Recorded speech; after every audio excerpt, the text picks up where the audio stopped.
keep on falling, falling and falling.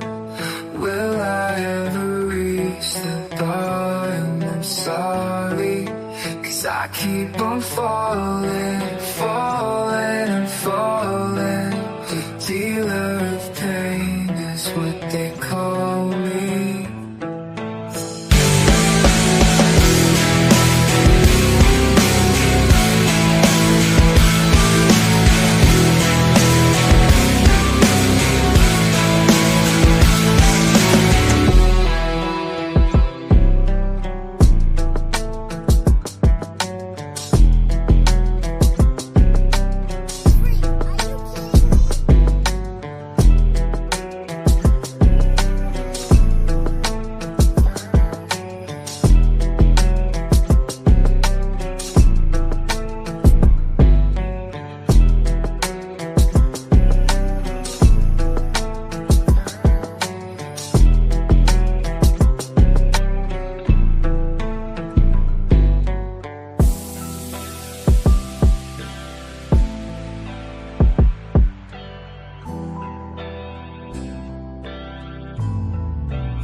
And I keep on falling, falling, falling.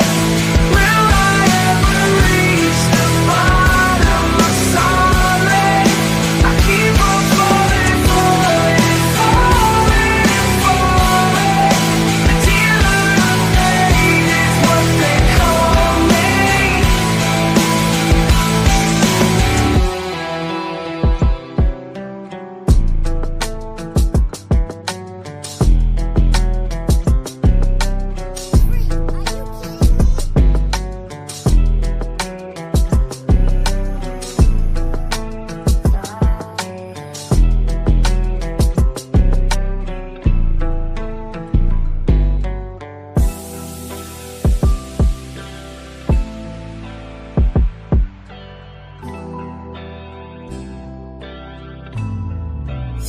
And I keep on falling, falling, falling. Will I ever reach the bottom? I'm sorry. I keep on falling, falling, falling, falling. The dealer of pain is what they call me.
Rumble YouTube family, what's good? What's happening? Welcome to True Worth Tuesday with your man, Iron Work 92,000.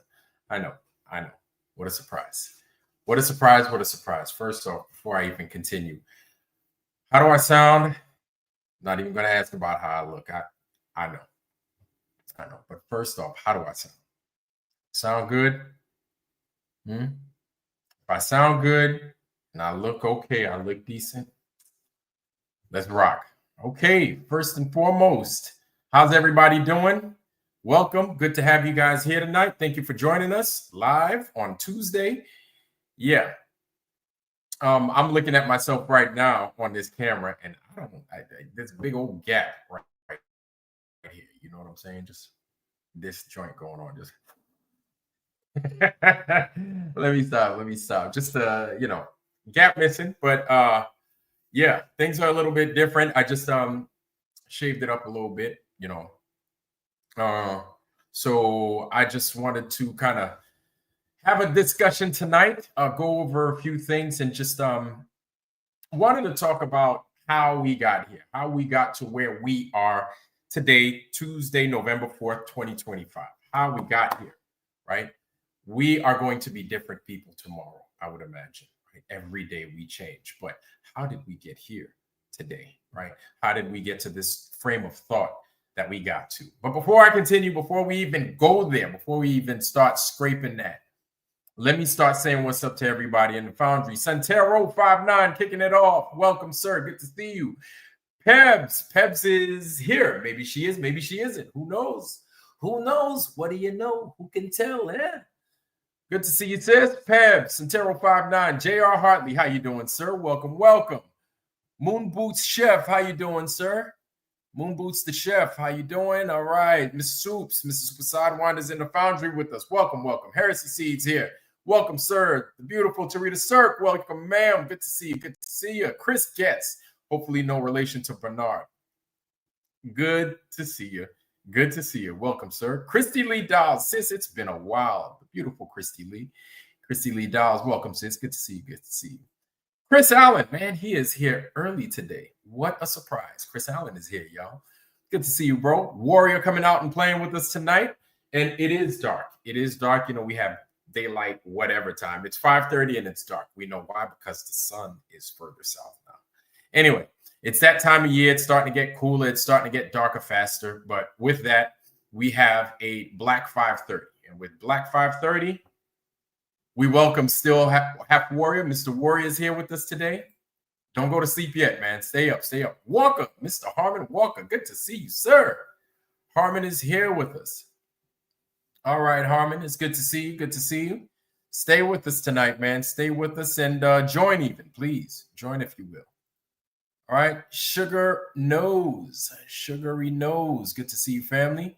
Andreas Machki. Good to see you. It's been a long time, man. But still welcome. It's been a while, but welcome, welcome. CJB, welcome, sir. Good to see you. Welcome, welcome. All right. Downward Direction. How you doing, sir? Good to see you, family. Good to see you. All right. Rita, Jimenez. Good to see you, sir. Jimenez is here with us tonight. Welcome, welcome. And guys, if you have your channels, again, don't wait on me. Go ahead and drop your channels in the Foundry so then that way everybody has access to them. I think that's fair. Brian Roy, Mr. Roy, how you doing, sir? Brian Roy is here with us. Good to see you, man. Welcome, Brian Roy. King Roy, good to see you. Good to see you. Plain and Simple Truth. Good to see you, family. Plain and Simple Truth's here with us tonight. Good to see you. Good to see you. All right. All right. Dr. Bass Ackwards. Dr. Bass reverse psychologist. Yep, Mr. Left-handed himself. Good to see you, family. Welcome, welcome. Scottish Charts, good to see you. Scottish Charts, welcome. Good to see you, the beautiful Scottish Charts. Welcome, ma'am. Good to see you. Good to see you. All right, man. It's the usual suspects and then some. It is good to see y'all, man. Man, anytime I see y'all, man, my heart wells up with pride, man. And I'm just so happy to have formed the Foundry made up of some of the most solid people in the Flat Earth community. Definitely the most solid. You guys have been around, and those of you that are just joining, man, the fun is yet to get started. You know what I'm saying? I know I said that a little bit weird, but you know what it is I'm trying to say. Ask these guys, man. It gets a little bit wild in here, and all for good reason. You know what I'm saying? Where it gets a little bit wild, it gets a little bit crazy, but it's all a learning experience, right? This is new to many of us. I'm still a rookie in this game, I would say, but still. We make an honest approach, right? We put an honest spin on things. And I wouldn't even say spin, but we approach things honestly, and we look for an honest conclusion here in the Foundry, right? Where it gets hot, but we get solid in here too. Either way, welcome everybody, welcome. And before I forget, which I won't forget because I'm going to be talking about it later on tonight. We all know that we have the app coming along, right? The app is coming along, and we are still in phase 2 for the OWRS app. Yes. We have a lot of people out there hating, and it's all good, man. It's all right. We all know that there is going to be hate. But the good thing is I don't hide my hand. I cast stones. I do. And I never hide my hand. You know exactly where those stones are coming from. Dave Murphy. What happened to the English accent? Oh, allegedly, Dave. I like Dave Murphy. I like Dave Murphy. I don't know where he's been, man. I hadn't heard from Dave Murphy in a little bit, but I take that as a compliment. Dave Murphy's not a bad looking dude. You know what I'm saying? No homo. But thank you for that. Thank you.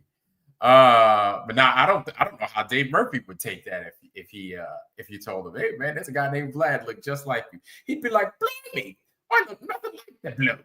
I don't look anything like him. Are you kidding me? Or whatever the British say. Bollocks. Whatever they say, you Brits, y'all be saying some shit. Bollocks. I don't look anything of the sort. Of course not. How dare you? I beg your pardon. They like that shit. British motherfuckers like that shit. I beg your pardon. I do say. Oh dear. Well, I do say. I beg your pardon. Give him the old college try, eh? The old Oxford try. Bollocks, eh? Yeah, you know how the British do. Hey, you know what? Okay. I am kind of poking fun at the Brits. But for all those Brits out there, for all you people with those brogue and Cockney or Cockney accents, shout out to you guys. You guys hold it down. Everybody's got their own flavor, man. I like accents. People with accents intrigue me. I like hearing different accents. Usually it comes with an amazing story. And so I like those kinds of perspectives. Again, guys, if you have a channel, please don't wait on me. Go ahead and drop it. Drop it for everyone to see, please. I didn't mean to rhyme, but I did. Anyway, let's continue. 15 and a half minutes in. We're going to get right down to it, and we're going to talk about it. We were going to talk about the hours, but we could get to that later because we're going to talk about that. Either way, guys, wanted to talk again about why we're here, about how we got here. You guys know my flat Earth story. I've said it 100 million times. You don't have to hear it for 100 million first time, right? And so I came from my walk of life into how I got to where I am, into how I see the world and why I see the world the way I see the world, right? And some people can relate, a minority can relate, but for those that can relate, they can corroborate my story, right? They can corroborate from their perspective because they would have seen what I've seen, that yes, it is true.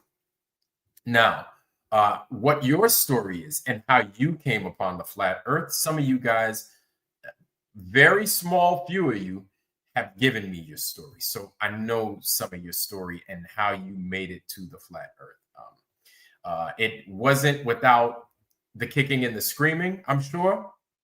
Same thing happened with me. FE Eddie, how you doing, sir? Good to see you. Good to see you. All right, we had another one in here. Dan MC, welcome, sir. Good to see you. And JR Hartley, I'm saying hi to you. The Aikinator, good to see you, man. Good to see you. Saddle Bum is here with us. Alone 423, welcome, sir. Welcome. All right. Yeah, so it wasn't without the whole kicking and screaming and everything else like that. So, we are where we are. And we can't go back. Or my thing is, there are a few questions that I have, and one of them is it worth going back? Is it worth? And I ask myself every day, despite what's in front of me, and usually it's because of the pushback that I get.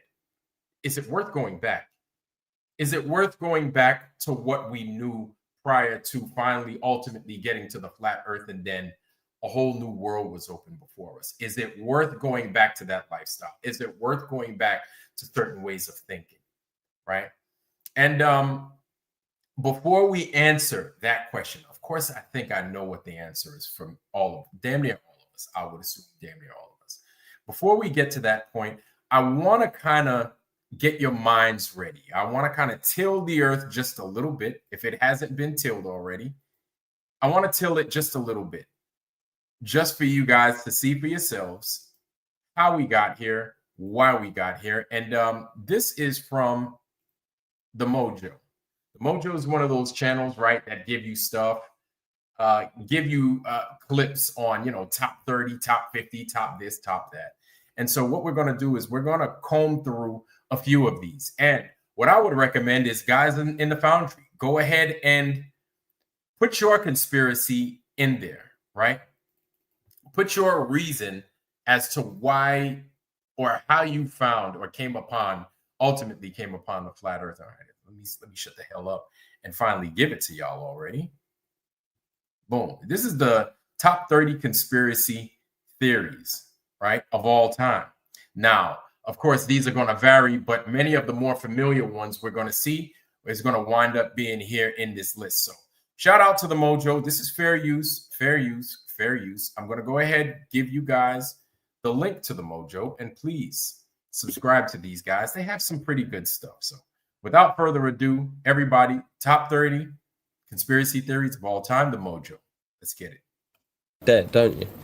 Yeah, it's in a book. Welcome to Watch Mojo, and today we're counting down our picks for the most popular and widespread conspiracy theories. After a century of dominating the world's soft drink market, Coca-Cola is changing. Number 30, the MLB juiced their baseballs. There it is! 62! Touch first, Mark! Now, this stuff like this, we can just breeze right through it. We're like, whatever. How do you do that fast forward thing? We could just breeze right through it, right? And we know there was a home run competition between Mark McGwire and Sammy Sosa. We were kids. Many of us experienced it. And for you guys that are like Generation Y, Generation Z, this was like in the 90s. You understand? This was in the towards the end of the mid 90s. The home run competition between these two guys. Some guys racialized it even. And it, the juice baseball thing, but that's small compared to everything else. So let's just skip to number 29. And like I said, the more we start to see, you guys can begin to ad lib. So let's skip. And he says, yes, I agree with him 100%. I'm going to tell you why. Number 29, the dead internet theory. Now, Meta has just publicly announced that they are doing their best to make dead internet theory not just a theory, but the reality. As AI becomes increasingly prevalent, so too does the dead internet theory. This postulates that everything you see online, or at least a large majority, is generated by bots and artificial intelligence. Discussion threads on Reddit, bots talking to each other. Cool photos and videos on Instagram, AI. The reasons for this vary, but some believe that it is designed to manipulate public opinion, promote. See, so are they too far removed from the truth over here? Right? So let's get down to what they mean by conspiracy theory. Now we've learned, right? Some of us back in the day, some of us more recent, we've learned that the term conspiracy theory is part of a psyop all in itself, right? To discredit those that believe things outside the realm of what the government / social media and media at large has given us. Anything outside of that would be considered a conspiracy theory, i.e. global warming, not believing that bullshit. Chemtrails, global warming, Mr. Warrior brought up. Chemtrails, Mr. Roy brought up, right? Chemtrails, that's another one. Not believing the story about chemtrails or believing the story or believing the theory that chemtrails is a lie. You understand? So, excuse me, not chemtrails is a lie, but rather chemtrails are a thing, are a reality, right? At one point, we were told, nah, it's just a figment of our imagination. Now you have people coming out, testing the earth, testing the byproduct of what has come from these airplanes and stuff, and then seeing that, yes, in fact, there is a reality to our conspiracy theory, quote unquote. Continue. Products or push specific narratives. An increased awareness of AI content and social media manipulation in recent years have only fueled these beliefs.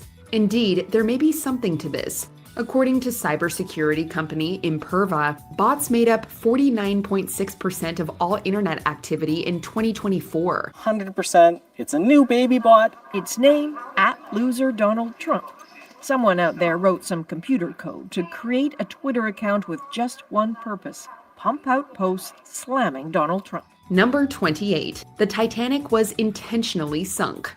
So here's another one. This is well before our time, but it makes things make sense, right? So I'd say one of the more advantageous parts of starting to begin to understand these conspiracy theories is some of our ability to go back in the archives, right? To go back in the record of things, i.e. the New York Times, Washington Post, all these earlier publications that would have recorded stuff that other people may have not looked at, may not have paid some kind of attention to.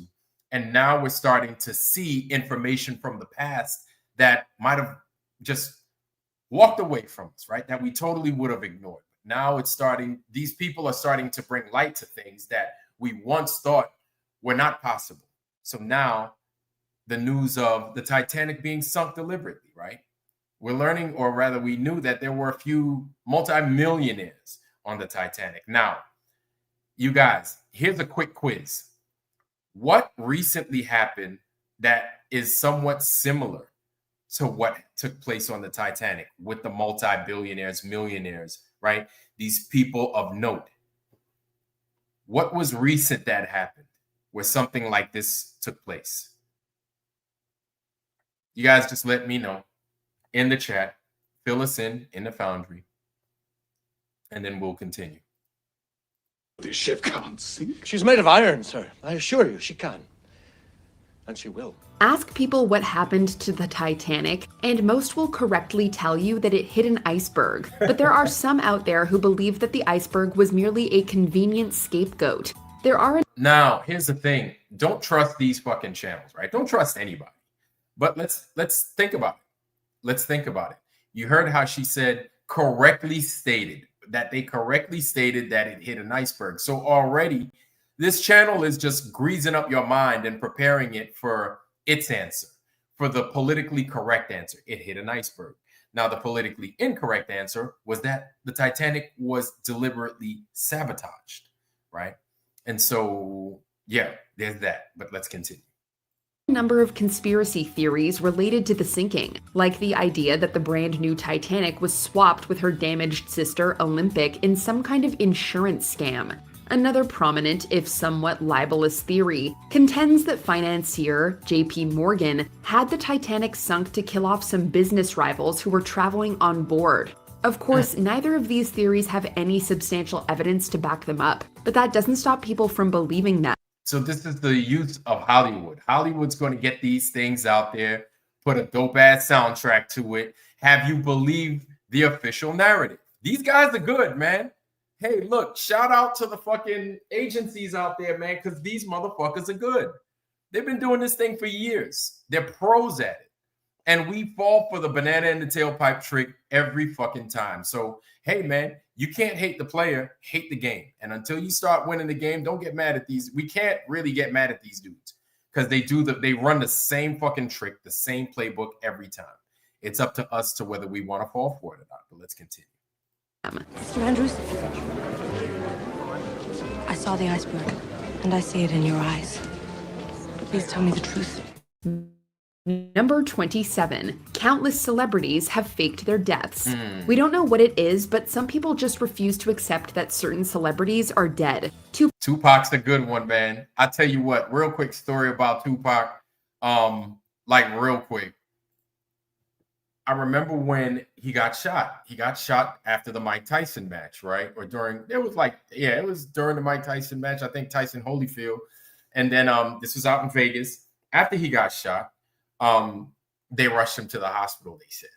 They rushed him to the hospital. The next morning, I was listening to 1010 Wins on the radio, right? That's a New York news radio station. 1010 Wins said Tupac is in critical but stable condition. He's recovering, right? And then like a few hours later, they said the rapper and artist and movie maker, whatever, Tupac Shakur has succumbed to his injuries and died. And I'm like, but you just said that he was fine. And then after that, the whole freaking, they put him in a box or they put him inside of his his closed casket. Then they burnt the thing. And I just thought that was all fishy. But a lot of people think Tupac is dead. And I'm like, whatever. But if he turned out that he was alive, it wouldn't surprise me at all. Because I thought the whole thing was fishy from the jump. But this is me as a teenager. I was like 17 years old at the time. And I'm listening to this and I'm like, this shit don't make sense. Or he just takes a turn for the worse. I'm not saying it doesn't happen. That's not at all what I'm saying. But knowing the shit that I knew at the time and knowing how they bullshit things, Princess Diana was to come, I think, a few months later, if I'm not mistaken. Yeah. Like later on, like a year later or so, Princess Diana was to come about. But anyway, let's get it. Tupac supposedly survived his shooting and is now living in Cuba. Elvis grew sick of the fame and disappeared, fueling countless sightings throughout the years. Bruce Lee supposedly faked his death to go fight the triads in Hong Kong. Yeah, I reckon that's true, because if you were going to send someone undercover to investigate the triads, you'd probably want the world's most famous Chinese film star. Jim Morrison staged his death and became the recluse he always wanted to be. And perhaps the most famous of all, Andy Kaufman pretended to have cancer as some kind of elaborate prank on the public. These theories often stem from curious inconsistencies in official reports, but most of the time it's just an unwillingness to accept a tragic loss. You die, and then you come back to life? That's funny. That's funny. But it's not a gag, Bob. I got cancer. Got lung cancer. Number 26. New Coke was a marketing stunt. We gave America a choice, and more people said, remember this? Coke. Y'all remember this with Max Headroom catching the wave? Catch the wave. Max Headroom in the Max Headroom show, right? This is wild. But let's continue. Andy Ferrer in there. One of the biggest corporate blunders in history occurred in April 1985 when the Coca-Cola Company introduced New Coke. The classic drink was struggling against competitors, so the company decided that a reformulation was in order.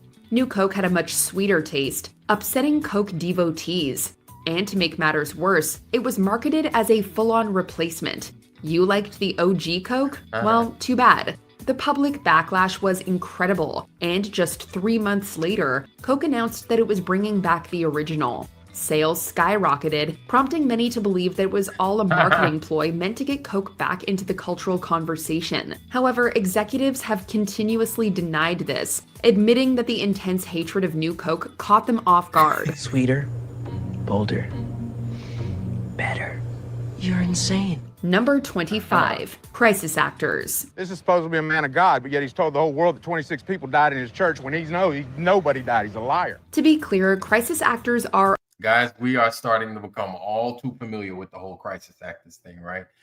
Now we have things like 9/11, the Boston bombings. Some folks would argue even Watertown, Connecticut, the stuff that went down with the kids getting shot up, right? That even. Crisis actors are everywhere. And you'd be crazy to think that there are no crisis actors around to help pull these stunts off. We just recently had something go down. Were there crisis actors around during that, right? September 10th, it went down, right? The day before 9/11. So let's continue.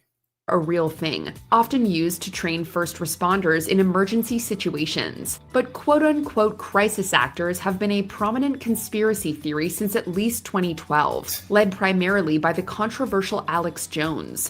According to its proponents, these actors are hired to play the roles of victims, witnesses, or other participants during tragic events like shootings and bombings.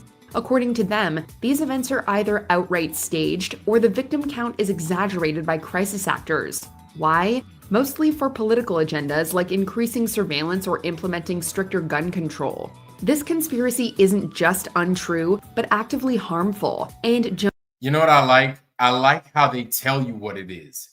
It's not true. Not only is it untrue, but it's also harmful. I like when they do that. It's like, thank you for telling me. Thank you for giving me the answer and not letting... See, so you have these people, even though they're divulging this, hey, the top 20, the top 30, whatever, they're still trying to tell you what to think and how to think. They're not telling you, well, look into it. I mean, do they have something to argue about? Do they have a bone to pick with the government? Who knows? But take a look. This is what they claim. Look into it. That's all, right? No, they're saying, no, it's incorrect. And this is what you need to believe. So these people are at every corner, in my opinion. They're there to intercept you and how you think. So then that way they can bring you back, segue your ass back into the mainstream. Jones has been famously sued for defamation. InfoWars broadcaster Alex Jones is being sued again by families of the victims of the Sandy Hook school shooting. And that's how they scare your ass into thinking outside of the box, into thinking independently. Now, thinking independently and thinking outside the box doesn't necessarily mean that you're right all the time. It doesn't, right? But at least it's giving you an opportunity. Yeah, that's right, JJ. Shout out to JJ. Good to see you, homie. Our brother JJ's here in the Foundry with us. Welcome, welcome. Memorial Gardens is here too. Oh, snap. Memorial Gardens has joined us too. Wow, crazy. Good to see you, family. Good to see you. And so, that what I was saying, that's just because you think outside the box doesn't mean that you're right. But at least they're giving you a chance. At least you have a chance to think other than what it is these guys are giving you, right? If you could think independently from what you're being fed, then that's a leg up all in itself. You don't have to be right. And I would argue to say that it's good for them to let you think for yourself. So then that way, when you see what the truth is, you're like, it strengthens their credibility. It just strengthens the resolve of the news that you're getting. You're like, wow, maybe I'm just wrong. Maybe I fucked that up. And there's nothing wrong with that. You understand? Vika, hey, our brother Vika's here. Vika's here in the Foundry with us too. Good to see you, bro. Shout out to our brother Vika, our amazing brother Vika. Man, Vika don't ever be on this bitch, but it's good to see you, family. Welcome. Right? So just because you think that way doesn't mean that you're right. But if these people can support their claim that what the news that they gave you just now is true, and then we can prove that it is true, then hey, it just strengthens the power of the news, right? That they are there to give us the truth, that they are there to fill us with proper information. So then that way we can give proper information to the latter generations. You understand? But let's get back into it, man. I don't want to hold y'all up. You know what I'm saying? I don't want to hold y'all up. 24. Princess Diana was killed by the royal family. We have reports from Paris that Diana, Princess of Wales, has been killed in a car accident and that her partner, Dodi Fayed, has also been killed. If there's one news story that dominated the 1990s, it was the death of Princess Diana. Many people refused and continue to refuse that she was killed in a car accident instigated by aggressive paparazzi and an intoxicated driver. Shout out to the True Few. Good to see you. The True Few is here with us. Welcome, family. Good to see you, fam. Good to see you. All right. The True Few is here with us, joining us here tonight. All right, let's go back to it.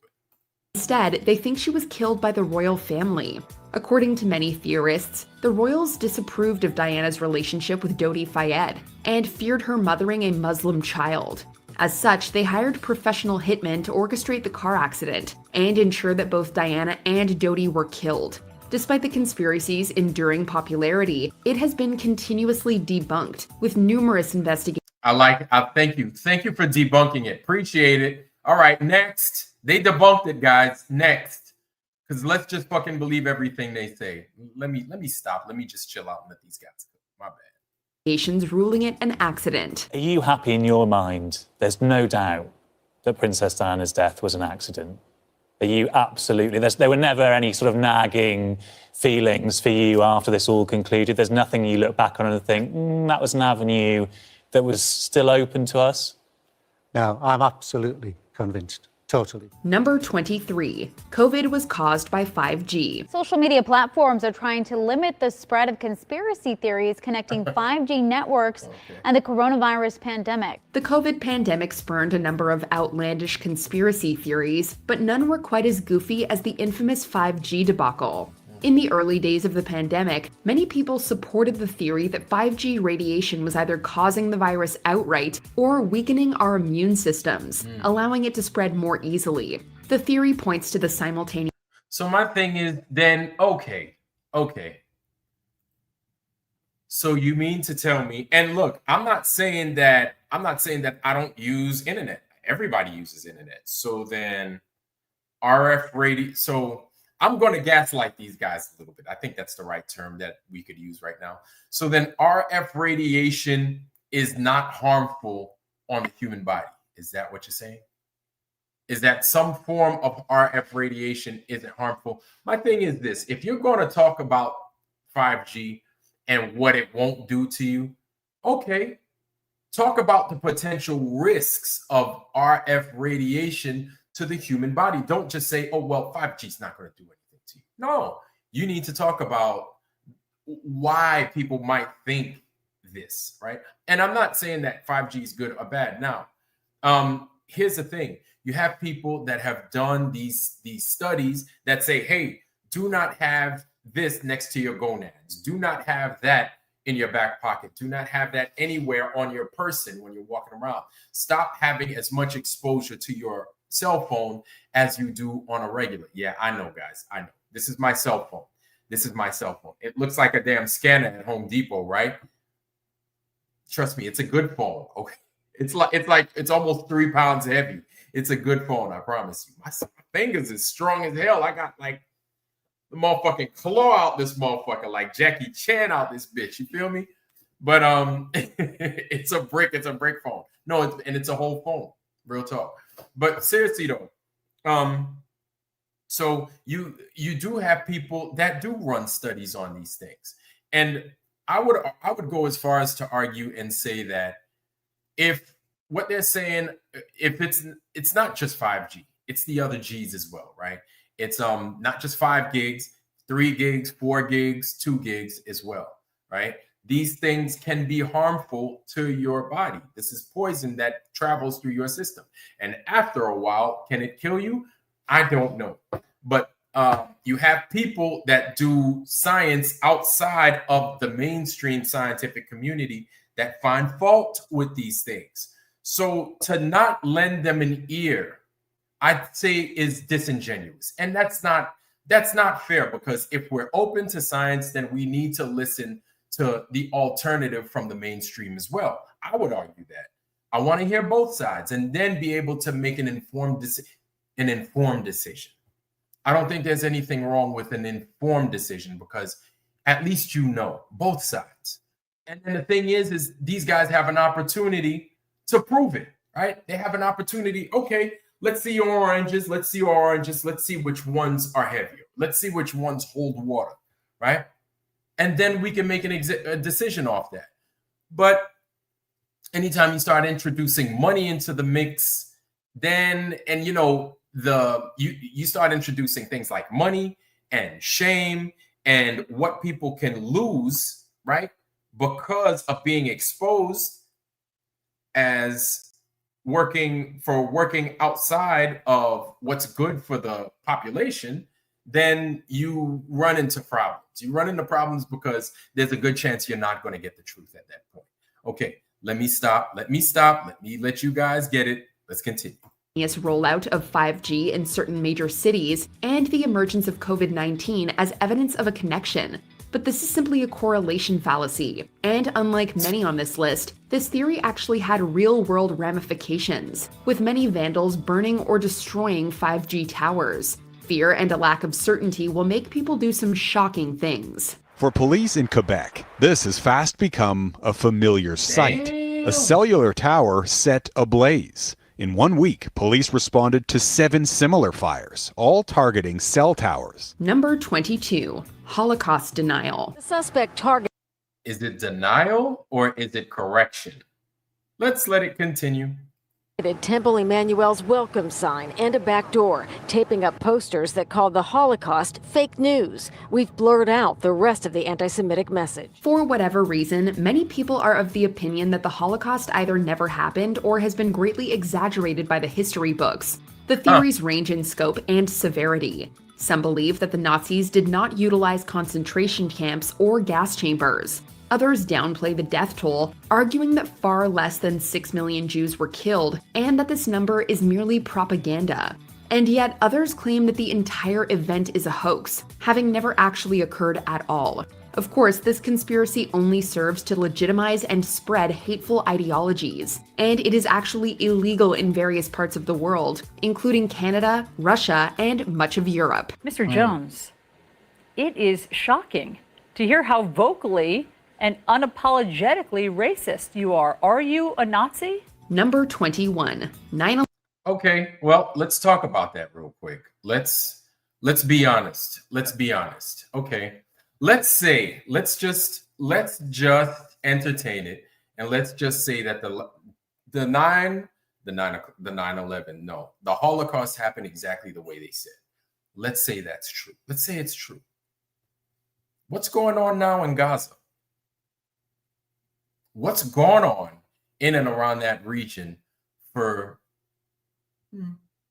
75 plus years? What's going on there? That same thing is going on in Gaza. So let's say it's true. The children of those same people that were supposedly, executed and genocided. I'm going to say it. I'm not going to let any fucking channel tell me what to say, what not to say. I'll just fucking take the bite. That's it. But to be genocided as well. They're doing the same thing. So then why are we taking that seriously? And you would think that they would be the example of what not to do. They would say, hey, we're not going to do that to these people because we had the same thing happen to us. That's not happening. Because if you want to actually bring up the Holocaust, then you have to be honest, right? And you have to also mention what's going on in Gaza. Now, I'm not from Gaza. I've never been inside of Gaza, so I can't tell you exactly what's going on. Based off of what we're hearing, because I've never been there, I couldn't tell you, right? Sounds like those same people that claimed that their family had been executed, 6 million of them died, which is a funny enough number because we've now seen the 6 million story for decades prior to that incident taking place in the 30s going into the 40s, right? You would think that those people would not want to commit the same genocides to somebody else, but that's what's going on now. And why is it that people like, this guy named Weiss, I forget his first name, Weiss, that's going out and he's buying up media companies like CBS. And then as soon as he buys CBS, he gets the president on 60 Minutes, which is played on CBS, if you didn't know. He gets the president being interviewed on CBS, or on 60 Minutes, rather. And then he's giving his take on everything else. And then people are just listening and really no pushback. This is what you get when you get to buy the airwaves. This is what you get when a certain group of people they basically run what comes into your eyes and into your ears. Ultimately, what settles inside of your brain. That's what you get. You get propaganda. You get yellow journalism, and then you believe it. And then it's massaged with good music. It's massaged with sexy women, right? The hottest drink around, the best dance craze, right? The Humpty dance, the I don't know, the cha-cha, the hokey pokey, shit like that, to make you get up and move a little bit and do your thing, right? Bump and grind and shit. And all these things mixed up, it makes the culture that we live in today. But that's all a part of their methods that they use in order for us to believe the bullshit in the mainstream narrative. Now, the one we're talking about, this 6 million shit. This 6 million shit, the stuff that we believe in, right? Them same people, they run the media. Remember, here's a conspiracy. Remember when it was wrong for you to say that they run the media and you had to shut the fuck up? You had to shut the fuck up about it. You couldn't say nothing. But here's what's crazy. It wasn't just white people saying it. Everybody was saying it. Asians were saying it. Blacks were saying it. Hispanics were saying it. Jews were saying it, right? Other Jews say it. Man, I know a Jew that was like, hell yeah, we run the media. Hell yeah, we run the banks. And it's better that way. I didn't argue with them. I said, okay. That's what you acknowledging that it's true. That's good enough for me. You know that it goes on. I'm not tripping. I know I ain't tripping. I know I'm not crazy, right? But there was a time, which it's still taboo, but people now are so uncomfortable, they don't give a fuck. You understand? They just don't care. There was a time where you couldn't say those things. You couldn't even think those things, because if you thought them, there was a good chance that it would slip and it would come out. Now, that's not to say, and don't get it twisted, that's not to say that everybody that practices that line of faith is like that. That's not. And I'm not even going to go out and say, well, a vast majority of them is like that. I'm not even going to say that. But you have those that are like that, right? That believe in those statutes, that believe in a particular way of life. And they look to adopt a lot of these practices that will then in turn harm people outside of how they think, outside of how they live, right? In other words, like everybody that's not them. And then we can see proofs in things like the Talmud, which is something that I've been preaching to people for years. I've been preaching to people about the Talmud for years, and nobody wanted to listen. It's just a miracle that people are starting to learn about this now. And it's also crazy how, you know, every other freedom in America is just being removed. It's being destroyed.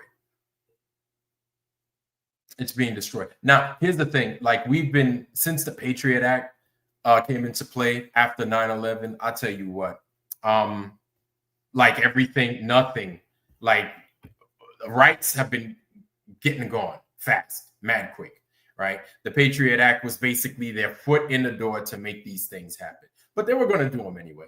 They would have found a way. Say 9/11 didn't happen, they would have found a way to do it. They always had it in mind to do that. Now, you got to realize, in the United States, as soon as they take your freedom to talk, this is why I say, if you need to say something, you fucking say it. Because if they take your freedom to talk away, listen, that is your first right, is to talk. If they say you can't say what you want to say, if they say that and you follow it, you could forget, you could wish and kiss everything else goodbye. It won't, nothing else will work after you cannot talk. If you follow, you can't say this and you can't say that. Your gun rights, your rights to this, your rights to that, all of that shit, kiss it the fuck goodbye. Kiss it goodbye. That's all I'm going to say about that. I'm not even going to go into detail about it, but let's get back to the show.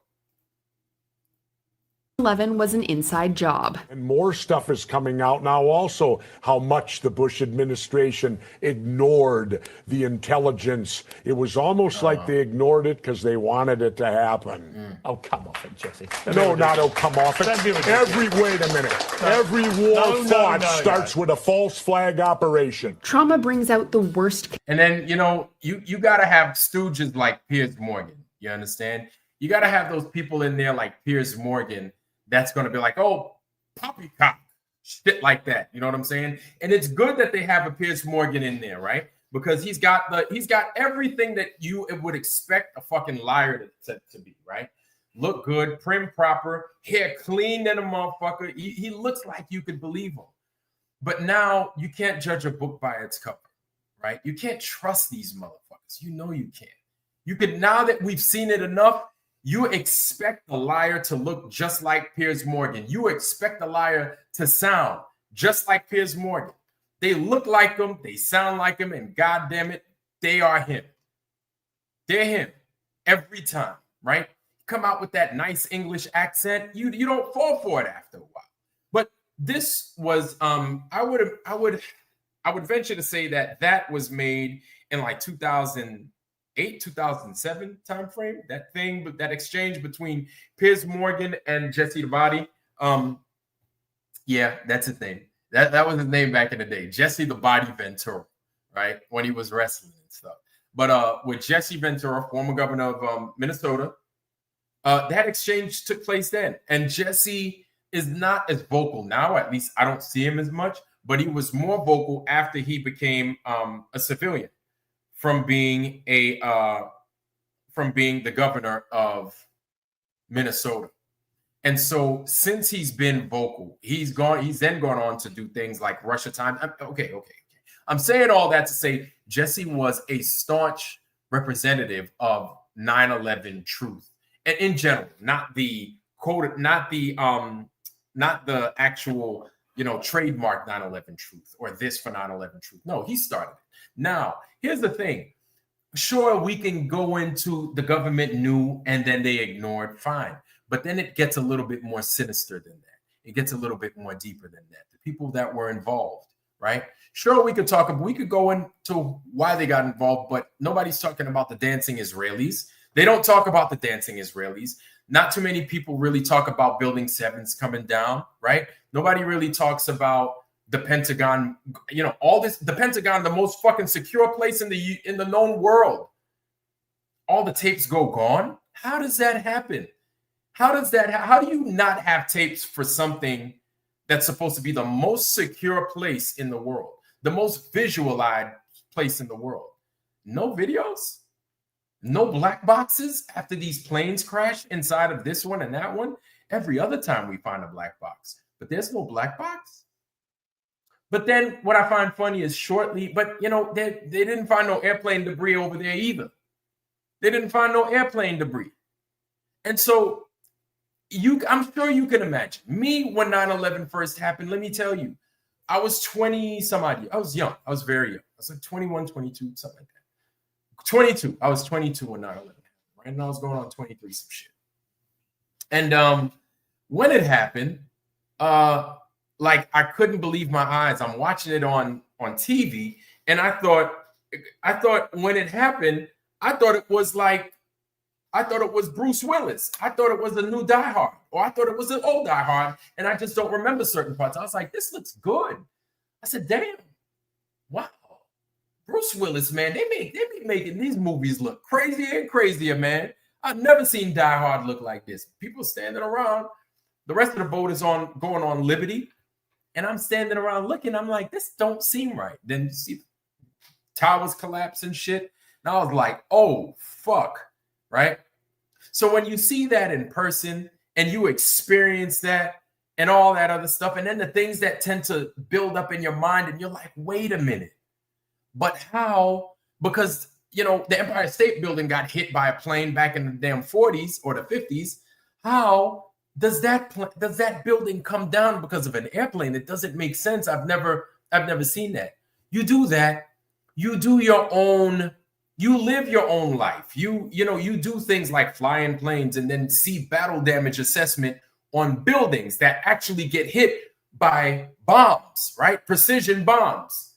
And the buildings don't even collapse. And the buildings are in places that are arid, the desert, we would like to call it, right? And the buildings are still there. The skeletons and pretty much the buildings are still there. Probably not the best building to be living in, but it's still there.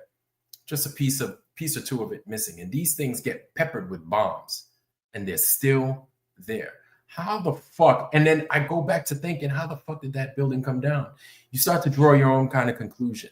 But what the underlying part of that whole thing is that you start saying, they lied to me. They lied to me.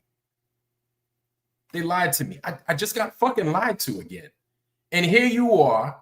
Lord knows where the fuck you are, but your mind wanders. And it goes back to 9/11. Because that was my JFK moment. And I'm sure it was for many of you guys as well. And you're like, and if you're in a war zone and that's what you're thinking about, they fucking lied to me again. You're in a war zone. And you're like, I'm probably getting lied to about this shit too. And it turns out that, yeah, they lied to you about that too. Okay? What are you supposed to think? What more? Where do you go from there? From those lies, where do you go? And now, because here's the thing. You're living these lies. Now you're part of the lies. It's not like this is outside of your realm of life or your realm of understanding. No. This is directly affecting you and the people within your circle. The people that you have to take care of, the people that you have to go home to, they affect them as well. Definitely the people that lost loved ones because of the whole thing. We're all being lied to. And the lies are affecting us as we speak at that time, right? But let me shut up, and let's continue. conspiracy theories as people desperately try to make sense of an unimaginable situation, or they're just trolling. Pretty much ever since it happened, people have been claiming that 9/11 was an inside job perpetrated by the American government. They posit that the collapse of the buildings resemble a controlled demolition, that a missile hit the Pentagon instead of a plane, and that the military was deliberately ordered to not intervene. And why? Supposedly to expand government surveillance and justify wars in the Middle East. However, engineers, aviation experts, and intelligence analysts have overwhelmingly rejected this theory and concluded that Al-Qaeda was solely responsible. There's a lot. Funny. That's funny that you see, and this is the problem, when you lie, okay? This is the problem that you have when you lie, because you did have the National Institute of Standards and Technology come out and say terrorists did it. This is how it happened. Yes, the plane did this and did that. Turns out they were full of shit, because you do have architects and engineers for 9/11 Truth, pilots for 9/11 Truth, this one for 9/11 Truth. You have all these ... for 9/11 Truth. Everybody is coming out for the 9/11 Truth, right? Why would these people sit there and lie to your face still? But you want to know something? When did this come out? When did this thing come out? When did this come out? This thing came out not even a year ago, okay? This thing came out in February. This Mojo thing, you understand? This came out in February. So it's not like this is fresh. It's not like this came out back in 2005, 2008, something like that. This is new. It's relatively new. So it's it's something that everybody can relate to. You understand? Because they're going to probably talk about more recent things as well. But let me shut up and let's continue. Let's let this thing brew. A lot of circumstantial claims, a lot of innuendo, a lot of whack-a-mole, which you explain one thing away and they mention something else, and it never ends. But the reality is, this far out, no one has been able to provide a single piece of evidence that those buildings were explosively demolished. Number 20, National Hidden Treasure. It's a very poorly kept secret that there's a hidden room behind Mount Rushmore in South Dakota. It's actually true. This has led some to theorize that it houses proof of alien life or treasure. The intent behind the area is anything but sinister, though. Believe me, I know. The original sculptor of the monument, Gutzon Borglum, wanted to create something he called the Hall of Records to house the recorded history of the United States for generations to come. Although Borglum only finished a tunnel during his lifetime, his daughter collaborated with the Mount Rushmore Society to build a vault with a visual history of the US told through 16 porcelain enamel panels. It's sealed off and not open to the public. Number 19. Not open to the public. So I'll be honest with you guys. That I never knew about. I never knew about a secret room inside of Mount Rushmore. And then that starts to call in the question, did he actually make this thing? Now that we're starting to see more of what this craziness is, this world that we live in, this, you know what? Let's not even talk about the other continents, the Africas, Europes, Asians, and everything else. Let's just talk about North America, the United States in particular. This place is strange as hell.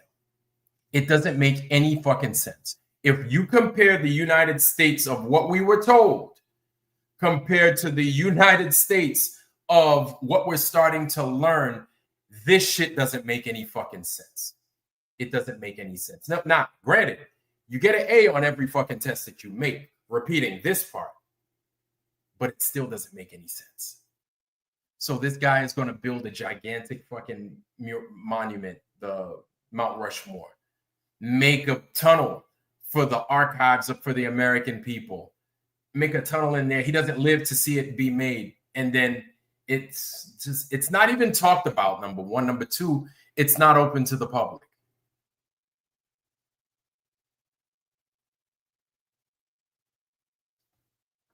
Okay. All right, let's continue. Denver Airport. This is an interesting one. Everybody knows about John Elway and his Freemasonry relations, but let's continue. Illuminati at the Denver Airport. The design of the Denver International Airport is certainly unique and a bit, well, strange. Exactly. Have you heard about the horse? Ugh. We're talking about a blue horse with glowing red eyes, intense murals, and a gargoyle. Wait a minute. Did y'all see what was in the middle of that horse's forehead? Let's take a look real quick. Heard about the horse? Ugh. I'm looking at this thing right here. At first, I was starting to see a pentagram on its forehead. Like I see this thing, but maybe it's just a white splotch. You know, horses might have that little white splotch in the middle of their head, you know, like a painter horse or something like that. But I saw this and then I was like, holy smokes, but let's continue. We're talking about a blue horse with glowing red eyes, intense murals, and a gargoyle that greets guests. Hey, I'm talking to you. Can I borrow some pants? Oh, and did we mention a time capsule?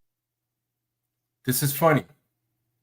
The time capsule beneath the stone contains messages and a memorabilia to the people of Colorado in 2094. So then that's freaking what? 69 years from now. 69 years from now. Wellington E. Webb Mayor. Governor, Secretary Trends. That's it right there, y'all. I never seen this. I've been to Colorado a few times, and I've never seen this. I have never seen this. I have never heard of this. Denver International Airport. This is the capstone. Well, this is weird. With a Freemason symbol on the granite seal. Conspiracy theorists argue that the Freemasons have ties to the Illuminati and a new world order. The new airport was dedicated in 1994, and rumors persist to this day about how the area isn't only a hub for passengers and travel, but for the Illuminati and other secret organizations. Number 18. Shakespeare didn't write all his plays. Could it be true that the greatest writer in the English language was as fictional as his plays? Did the most famous playwright of all time even exist? Well, yes, he did. But according to this theory, he didn't write his plays. At least, not all of them. Some people claim that William Shakespeare was just a pen name used by various different writers. I want to thank my actors. It's great acting. Has brought my words to life. Then there are others who hold to the Oxfordian theory of Shakespeare authorship, which claims that the 17th Earl of Oxford, Edward de Vere, actually wrote the bard's work. Promise me you'll keep our secret safe, that you won't expose Shakespeare. These alternative authorship theories have gained some traction due to the lack of biographical information about Shakespeare's life, but are generally disregarded by English historians. It's a bunch of dudes. You know what I find funny? Is how they always put men in these positions to play women's roles. How they always have little boys singing, you know, girl songs, right? There was the rumor going around saying, I don't know if it's true or not, that they would chop the nuts off of these little kids, these little boys, to sing at a particular pitch, to sing like a falsetto, right? At a church or at an opera or whatever. And a lot of these guys would dress up as women to play girl parts. I don't get it. I don't understand. Let's continue. Like that's a dude right there. That's a dude. 17th Earl of Oxford, Edward de Vere, actually wrote the bard's work. Promise me you'll keep our secret safe, that you won't expose Shakespeare. These alternative authorship theories have gained some traction due to the lack of biographical information about Shakespeare's life, but are generally disregarded. That's a motherfucking man right here. Head big than a motherfucker. Look at his face. Jawline. Stronger than fuck. Look at that. Look at him. Like, whatever, man. Okay, let's just continue. Regarded by English historians.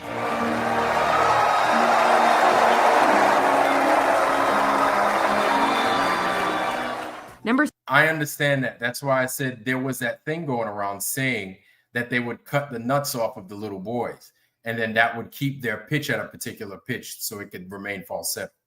That's what I was saying. That's what was going around. I don't I've never done it. So 17. Lost cosmonauts. Are you from another planet? It's Gagarin. Gagarin went into space. Soviet cosmonaut Yuri Gagarin was the first human to journey to outer space. Or y'all exactly. Check this out. Was he? According to the Lost or Phantom Cosmonauts conspiracy theory, Gagarin was the first human to survive the journey, but he was not the first sent to space. Rumors of lost cosmonauts have been around since at least 1965. Allegedly, the Soviet Union launched at least 2 unsuccessful manned space flights before Gagarin's. However, any information about these flights was concealed from the public because of the ongoing Cold War. Although most of the states' formerly restricted information has become available since the collapse of the USSR, there has been little uncovered to support this particular theory. While the lost cosmonaut theory itself may not hold up to scrutiny, one thing's for sure. When it comes to Soviet Russia, there's plenty of stuff they don't want you to know. Number 16. Paul is dead. If you're a diehard fan of the Beatles, then you're probably quite familiar with this conspiracy theory, that Beatles bassist Paul McCartney... Let's go back just a little bit right there. Let's play it again. Before Gagarin's. However, any information about these flights was concealed from the public because of the ongoing Cold War. Although most of the states' formerly restricted information has become available since the collapse of the USSR, there has been little uncovered to support this particular theory. While the lost cosmonaut theory itself may not hold up to scrutiny, one thing's for sure. When it comes to Soviet Russia, there's plenty of stuff they don't want you to know. Number 16. Paul is dead. If you're a diehard fan of the Beatles, then you're probably quite familiar with this conspiracy theory, that Beatles bassist Paul McCartney is actually dead and was replaced in the band with a double. According to the story, Paul McCartney... Probably quite familiar with this conspiracy theory, that Beatles bassist... Okay, and now I was going to say, I thought this was facing the other direction, because I always knew that, kind of like our brother Dr. Bass Ackwards, Paul McCartney is a lefty guitarist. So let's continue. Paul McCartney is actually dead and was replaced in the band with a double. According to the story, Paul McCartney died on November 9th, 1966, after his car skidded off an icy road. According to the theory, the Beatles replaced him with an imposter, a look-alike named Billy Shears. Those who believe this theory often claim that the Beatles hid subliminal and backmasked messages in their songs as proof. In songs like Strawberry Fields Forever, there's a line where John Lennon supposedly says, "I buried Paul." Then there's Revolution 9, a song from the band's White Album that, when played backwards, is supposed to say, "Turn me on, dead man." Is it there? Maybe. But spoiler alert, Paul McCartney is very much alive. I think you've been doing this for longer. You know, I wouldn't even know what to think of that, to be honest with you. So there are many of you guys out there that have been around a lot longer. Shout out to our brother Harmon. Shout out to you, sir. Hey, our brother RG is here too. Welcome, man. Good to see our brother RG. Good to see you. Good to see you. Good to see RG here. Good to see you, bro. Dan MC, what's up? What's up? Memorial Gardens, what's good? Flat Earth Outlaw. Harmon holding it down on the Rumble end of things, man. Shout out to you. But yeah, you would know. You probably heard of that conspiracy theory when you were a kid and stuff like this. I wouldn't even know what to think. I didn't have much of a stake, I guess you could say, in the Beatles because that wasn't my time. You know, Michael Jackson was more my time. So that was my thing when I was a kid, you know. So anyway, let's continue. You know, than I've even been alive, and you've been doing it so incredibly well. And the fact that you're still here today in 2013. Number 15, HIV/AIDS created by the CIA. It's human nature to look for someone to blame in horrible situations. The HIV/AIDS crisis was just one of those moments in American history. Some nurses feared this unknown, unnamed disease so much they wouldn't even go near someone with AIDS. The fear was pervasive. Conspiracy theories persisted that the CIA invented the virus intentionally to attack homosexual and African American communities. Although this wasn't true, it does possess links to a real disinformation campaign propagated by the Soviet Union in the 1980s, known as Operation Infection. The intention was to implicate the United States as purveyors of biowarfare, by claiming they'd developed HIV/AIDS in Fort Detrick, Maryland. It's a crazy allegation printed in a small newspaper. No big deal, right? But fast forward just a couple of years and look what's happening. The story is spreading. Today, Operation... So that's the thing. What people have to remember, because, you know, a lot of people are starting to catch wind of AIDS coming about from the government, right? This is something that us in the Black community, we knew for years. Like, that was something like any Black person growing up when I was a kid, we thought the government made that. We thought that was government made, right? So it was just strange that it infected people the way it did. Now, you know, my condolences to anybody that's lost a family member to HIV, AIDS, and the like, right? I am not at all trying to sit here and put nobody down or nothing like that caught that thing. Any disease, right? It sucks when you get family that get this thing. And it sucks when it happens to anybody. But again, this is one of those things that, you know, Fauci was part of the whole AIDS research. It was, I forget what exactly he was a part of, but I do know, and I need to not say that he was just a part of it without totally doing my research on Fauci being a part of it. But there is, to my understanding, that he was involved with the research, right, on AIDS and stuff especially when it was popping in the 80s. It was real big in the 80s, and it basically culminated to a crescendo in the early 90s when Magic Johnson ended up with HIV. You know what I'm saying? But somehow Magic Johnson is still fucking here. I don't know. I don't get it. It's one of the strangest freaking things I've seen or have heard, experienced in my life. Yeah, like, this is something that we knew. And we also knew of here's the thing. So all the stuff that we've gone over tonight, right?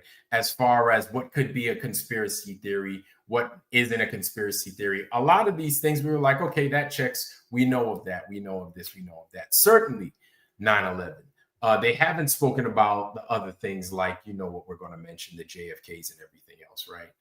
The JFKs and stuff like that. So when we see this over and over and over and over and over again, it's not a conspiracy theory. It's a series of questions. Well, why is it that they're not doing A, B, and C, but they're talking about D, E, and F? That doesn't make any sense, right? Could there be other reasons outside of our own on what we could be drumming up there? Yes, there could be. I'm not saying that we're right all the time. I'm not going to say that, right? But if we look at history, with history being a good indicator, we get lied to all the fucking time. We always get lied to. So one of the things that they didn't mention was the Maine, the USS Maine. So if anybody knows anything about the USS Maine, the USS Maine was a USS ship, right? A US, I think it might have been an auxiliary ship. So the Maine was out there in the port of Havana, right? And then they said that it ran into a mine that was owned by the Spanish. This is what helped launch us into the Spanish-American War in like 1899, 1898, something like that, right? And I remember that because I'm like, if we want to go back in time and we want to go with something as far as recent history is concerned, we could start, and recent American history, we could start with the USS Maine. And I would dare say that, yes, 1898, I would consider that recent. I'd consider that recent. We had things like lights, electricity, and things of this nature, right? So I would go back to say 1898, it's all right with me. 1890s, 1880s, I would go that far. Say recent history. So with the things of that nature, that right there, right? It doesn't surprise me when we start to see more of this whole 9/11 false flag attack, COVID false flag attack from the Chinese, the Gulf of Tonkin, another one, freaking, some would argue even Pearl Harbor, right? All these things every fucking time, rinse and repeat, over and over again. And basically what you do, you get everybody else's sentiment on your side, and then you got them where you want them, man. You got them where you want them.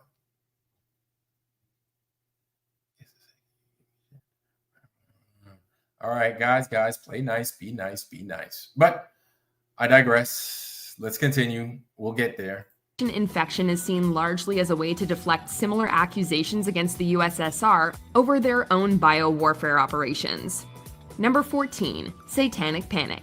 In the 1980s, a moral panic swept through the US, spread by now discredited psychological practices and false accusations. There were terrifying tales of secret satanic cults bent on tormenting and corrupting the young. Many people became convinced that Satan worshippers were all around them, practicing ritual abuse on hapless victims. A lot of the hysteria came from conservative religious reactions to the popularity of heavy metal music and role-playing games like Dungeons and Dragons. The panic led to numerous accusations of ritual abuse in daycare centers, culminating in the infamous McMartin preschool trial. There's never been any proof that there was any kind of satanic ritual abuse or satanic cult activity in a daycare center. When I first got involved in these cases, I'll be very honest with you, I tended to believe that this was going on. But eventually, the number of cases just kept growing. Today, it lives on in new forms, such as the far-right QAnon movement, which targets celebrities and Democrats instead. So that's the thing. That's the thing. They're going to act as if this shit is without any foundation. Okay? They're going to act like that's not real. So there is an Army officer that I learned about years ago when I used to watch what's that damn show? Freaking Coast to Coast AM, right? And on Coast to Coast AM, they spoke about an Army officer. His name was Michael Aquino, right? This dude was one of the biggest Satanists around. Now, that's not to say that, it just because he's a Satanist, he's the reason that Satan. No, I'm not saying that. But Satanism in the military is a thing, right? Satanism, you're allowed to be a Satanist in the military. Now, this is a big deal when you have somebody of his caliber that is a Satanist. Mike Aquino, hold on. Here we go. Let me see if I can bring him up. Okay, so he was a 5-star. He was a 05, excuse me. So a silver leaf. And yeah, he didn't die too long ago. Dude was a Satanist. And it was, if I'm not mistaken, he was, yep. He was a military intel officer. So when you have, one of the things that I've learned when it came to Army intelligence, right, is these guys are very, very close. They're very close with the upper brass of our government. So, your presidents, your SecNav, SecArmy, all these guys, and freaking, SecDef, all that stuff. And they have sway as to how they move this country. If you want to believe that these guys are in charge, fine, sure. So this dude, in my humble opinion, might have had some kind of power. I think he might have had a little bit of power. How much power he had, I don't know. But if you look up Michael Aquino, there is something to it. What? I don't know. But my thing is this. I am definitely not going with whatever the official narrative is saying, oh, Satanism isn't real. Come on, man. Come on. After all the lies that they've given us, now we're going to fucking believe that Satanism isn't real. Now we're going to go along with their narrative that it doesn't have any legs to stand on. None. So all these kids disappearing, none of that happened. All this blood sacrifice and organs going missing, none of that happens either, right? So that just happens in a vacuum. That is separate from the Satanism and everything else. Is that what we're led to believe? Anyway, let's continue. I don't know much about the movement other than I understand they like me very much. Number 13, James Earl Ray was framed. The death of civil rights activist Martin Luther King Jr. was a devastating loss that left many questions unanswered. On April 4th, 1968, he was assassinated in a Memphis motel, purportedly by James Earl Ray. However, Ray's motivations have always remained hazy. Now, there are mixed reports about his motivations. James Earl Ray was certainly a super racist, but it looks like greed may have also played a factor. Now, Ray was under the impression that he was going to be able to collect bounties from a cabal of rich Southerners for killing Dr. King. This has led to theories that someone else was involved, for example, the FBI, who were running a smear campaign against King. Ray later recanted his confession, leading some to question whether he was even the shooter at all, including King's family. Given the number of enemies King had, we may never know the truth for sure. Well, I don't know if there's any penalty for extraditing someone fraudulently or not, but I think I can see their legal point where they've got to stick with their story. Number 12, water fluoridation for mine. So now we're not going to let that ride.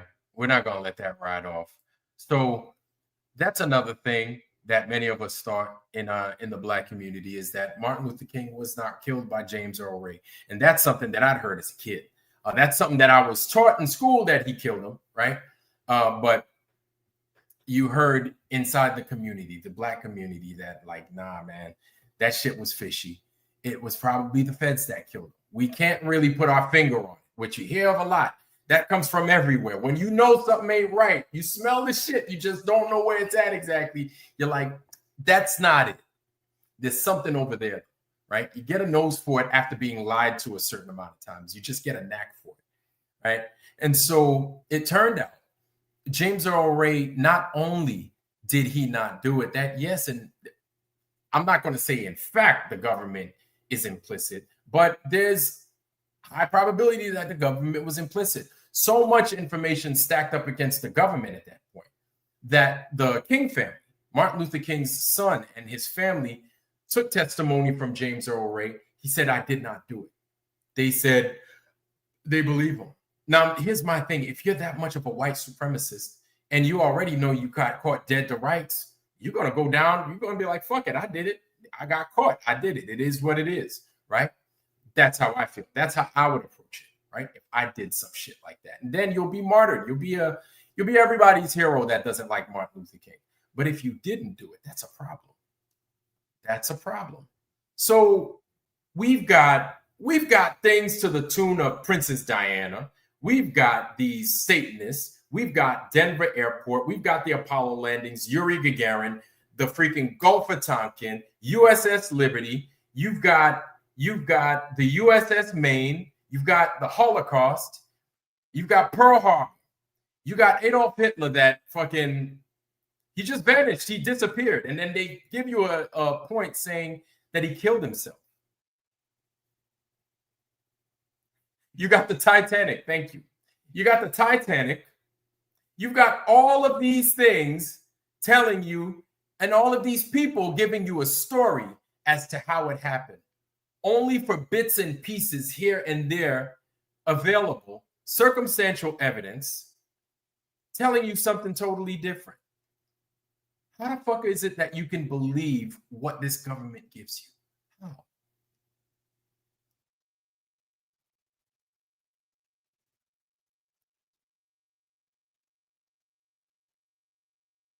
How? How do you go? How do you then, after you see all of this lie? Now, listen to me. For every person, and I'm going to give it to you from Vlad's perspective. You're here in the Foundry, you're going to get Vlad's perspective, right? For every person that is not a melanated person, what I mean, every person that's not Black. I mean, put yourself in the shoes of a Black person. Just put yourself in the shoes of a Black person in the 1900s, early 1900s, 1910.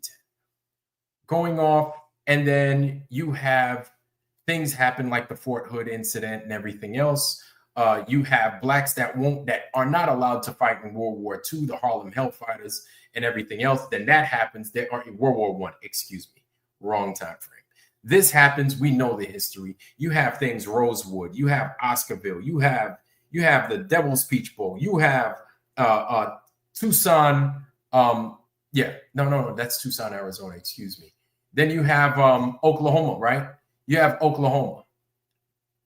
You have Oklahoma that goes down with the black neighborhoods. Now, just imagine yourself as a black person being lied to by this country that's supposed to do for you, but they don't even consider you human.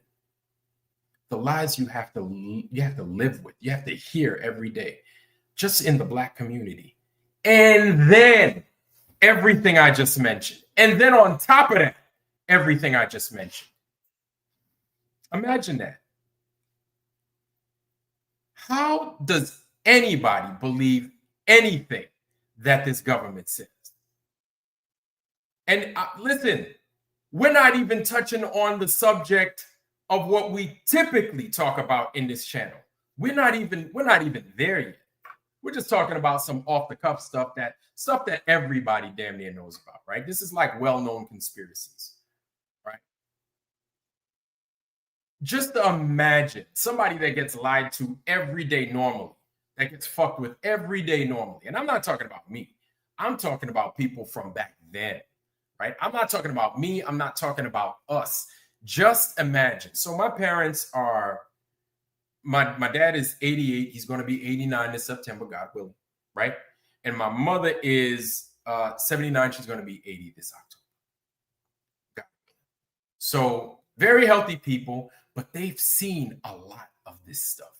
Their sound of mind, both my parents, they remember a lot. They remember, they don't forget stuff. My dad, a little bit, he's starting to forget some things, but you know, he's kind of old, right? He's kind of old. So I make sure he eats his fruits, his veggies and stuff, and he walks every day, him and my mom, you know. So they remember a lot of this stuff that we're talking about, like it comes up to them. They recall it. Can you imagine the blacks or the Americans that had to see that and then some, and then some? I didn't even mention the Tuskegee. I think I did mention the Tuskegee experiments, the Henrietta Lacks Tuskegee experiments, the black babies getting thrown, being fed as gator bait, the black people being killed, skinned, ate, and their body parts used as shoe leather, chair leather, lampshades. Didn't even talk about those, right? Reconstruction, sharecropping. I didn't talk about that. I didn't talk about any of that. The countless people that got home, right?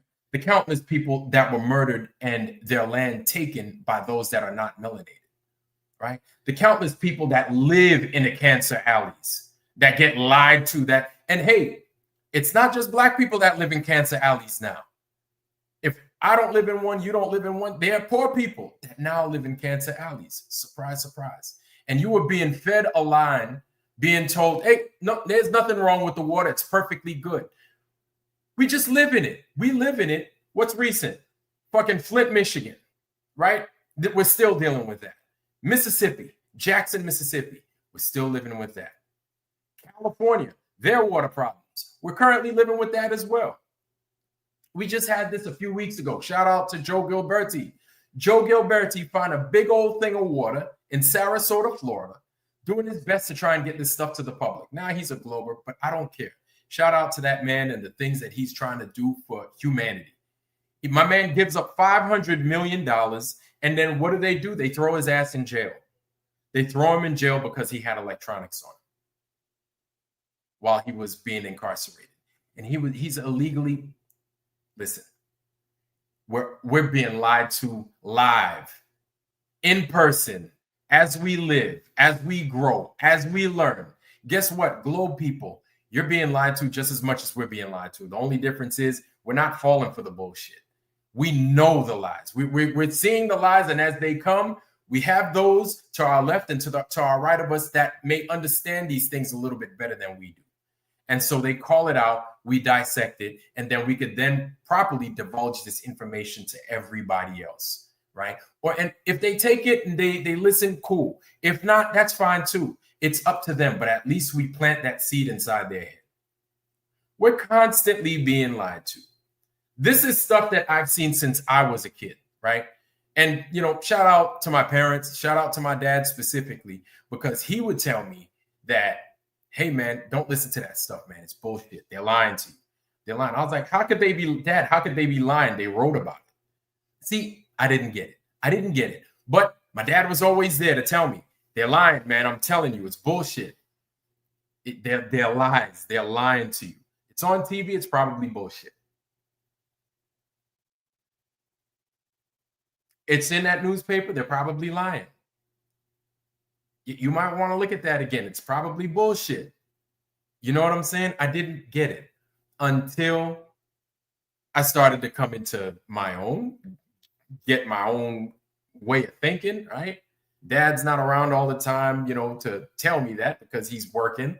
And so I'm starting to dissect these things for myself and basically put into practice the things that my own dad told me growing up. Look into it. Just look. You'll see for yourself. Figure it out for yourself.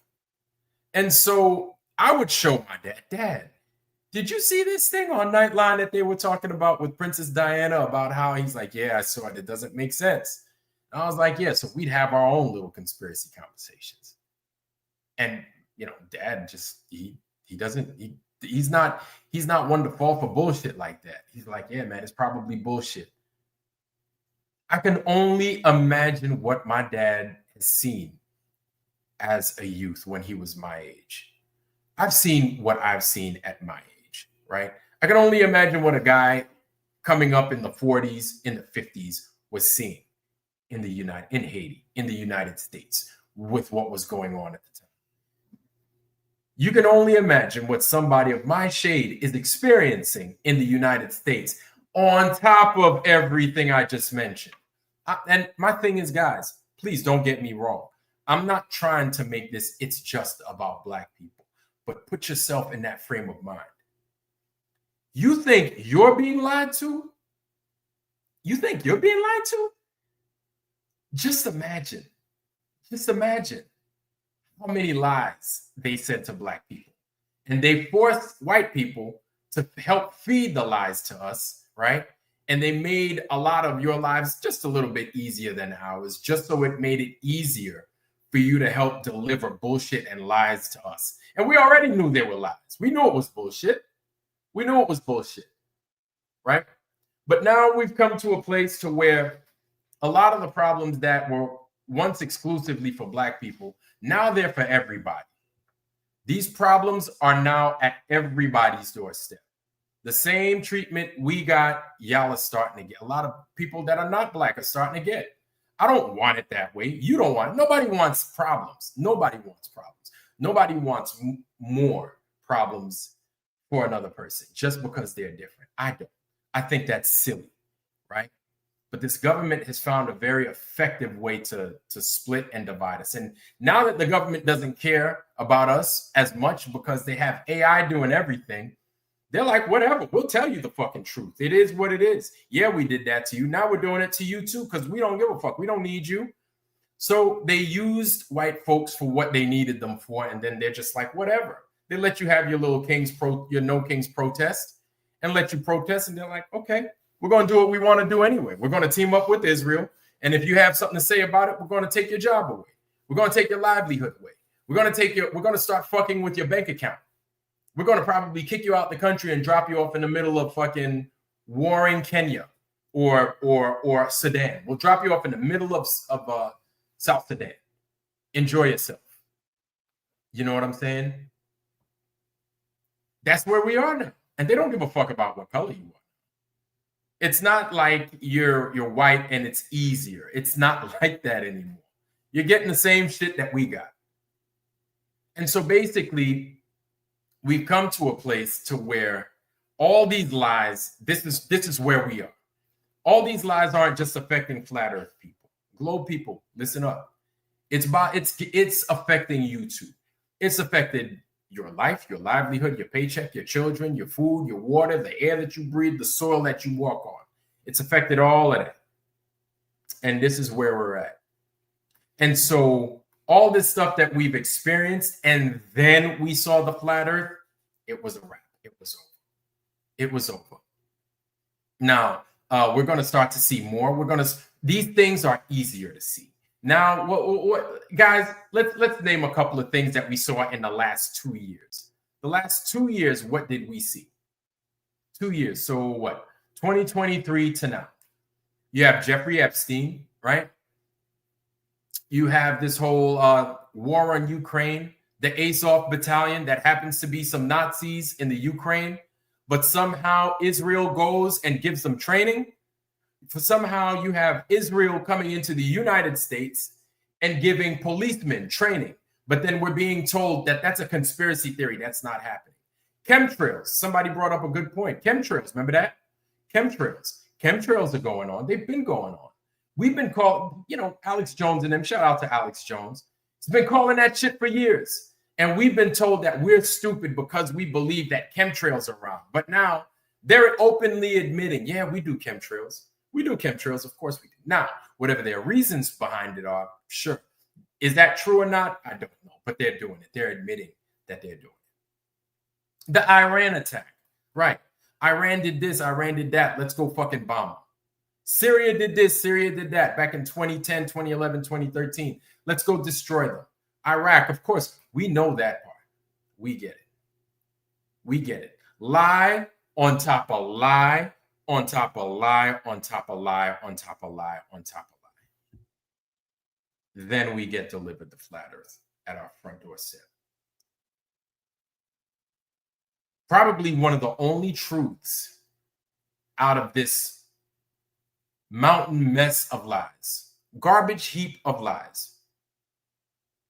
The only truth. You got to think. You got to think about it, right? Just think about it. When do you get a monumental truth like that to expose something as simple as the earth? And what I mean by as simple is the most basic of things. The most basic of basics, bringing you back down to square one. What it is that you're standing on, the earth.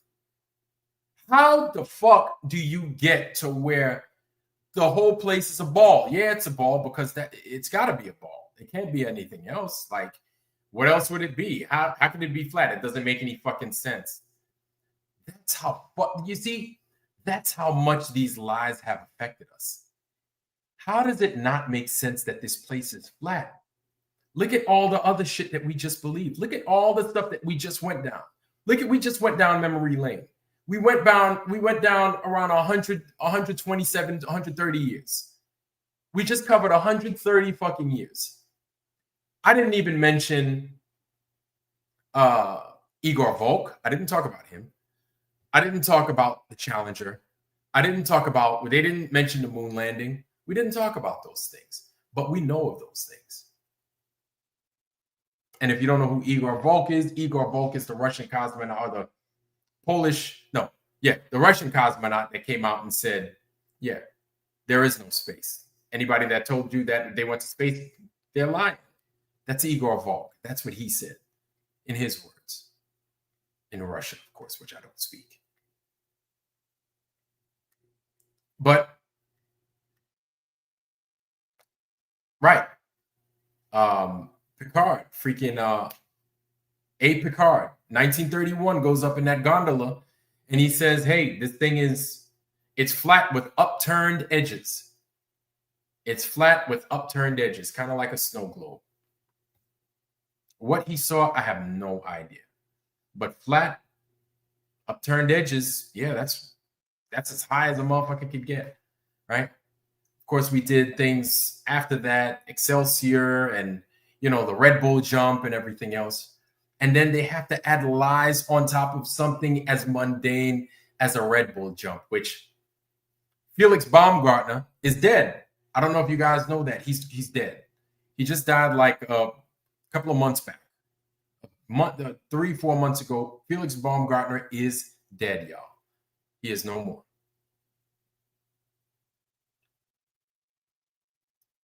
So I could see why there are a lot of you guys that don't believe that the earth is flat and why the earth can't be flat.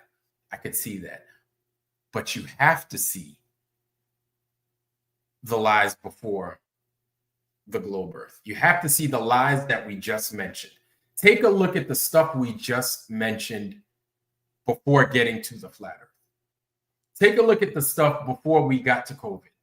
Take a look at the mountain of trash, the mountain of lies, the accumulation of bullshit from the mainstream. This isn't coming from us. We didn't say anything about these things. This is the news that our government, world governments, they conspire together to agree on, and they want to divulge to us and tell us that this is what the truth is. We put the pieces together, it all turns out to be bullshit. We get to 2020, that's another lie, because now the truth is coming out on that. And all the people that, I don't know what the fuck is going on with 2020, but that was bullshit. For those of you that didn't get that didn't partake in the cocoa jab, smart on you for not partaking. And then once you get to the flat earth, it's not true. This is a grassroots observation, a grassroots knowledge, truth. Here's the thing. When people say the flat earth is a conspiracy theory, my thing is a theory has to be based on some kind of belief, right? It has to be a guess, some kind of guess, correct? Well, if you can demonstrate why it's flat, does it still make it a theory? Does it still make it a belief? That's a rhetorical question, by the way. The answer is no, it's not. It doesn't. It doesn't make it a belief anymore. It doesn't make it a theory no more. It's not. It can't be. Because now this is why we're here. This is why we're here. But we didn't just happen to come here without the other stuff. We didn't just wind up here because we want to believe in this stuff.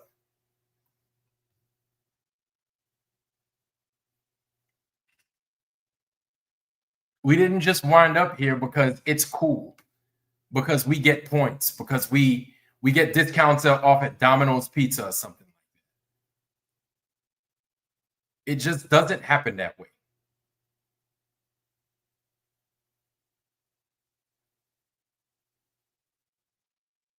So it's quite a peculiar place, I feel, that we're in. But I argue as far as to say, this is the right place to be. This is the best place to be. In my honest opinion, this is the best place to be. Of course, it's in my opinion. It's coming from my perspective and how I see things.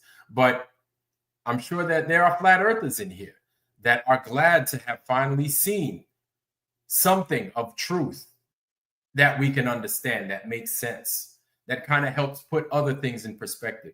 If you're a glober, I wouldn't expect you to understand. If you're an honest to God glober that believes that this earth is a ball and it's doing all those things that science says, I don't expect you to understand. But you have to at least look at everything that we presented to you prior to summing up all of that and coming to almost a conclusion of the flat earth. You have to look at that stuff as well.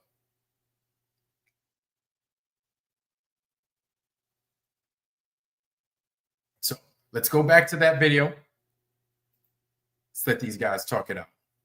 Here's one. Control. Guys, how do my teeth look? Pretty good? Okay, great. Fluoride in the water might be helping that, but it might also be doing other things. Fluoride helps make human teeth stronger, but some people believe that the government is putting fluoride in drinking water for another reason, to sap away our mental strength and control the population. The Telegraph points out a epidemiological study that was done there. They say fluoride in drinking water may trigger depression and weight gain. In the 1940s, many conspiracy theorists became convinced that fluoride was part of a communist plot to take over America. Proponents have since claimed that the Nazis used fluoride to pacify people in concentration camps during World War II. While a minority of scientists do oppose water fluoridation, it isn't based on any of these wild claims, which lack any evidence. Countries and states are going to continue being on board with fluoridation until someone finds damning evidence that they shouldn't be, which in 70 years, no one has yet found. Number 11, Zionist occupation government conspiracy theory. The idea that a Jewish cabal runs the world goes all the way back to a fabricated document, the Protocols of the Elders of Zion, which So is that a lie?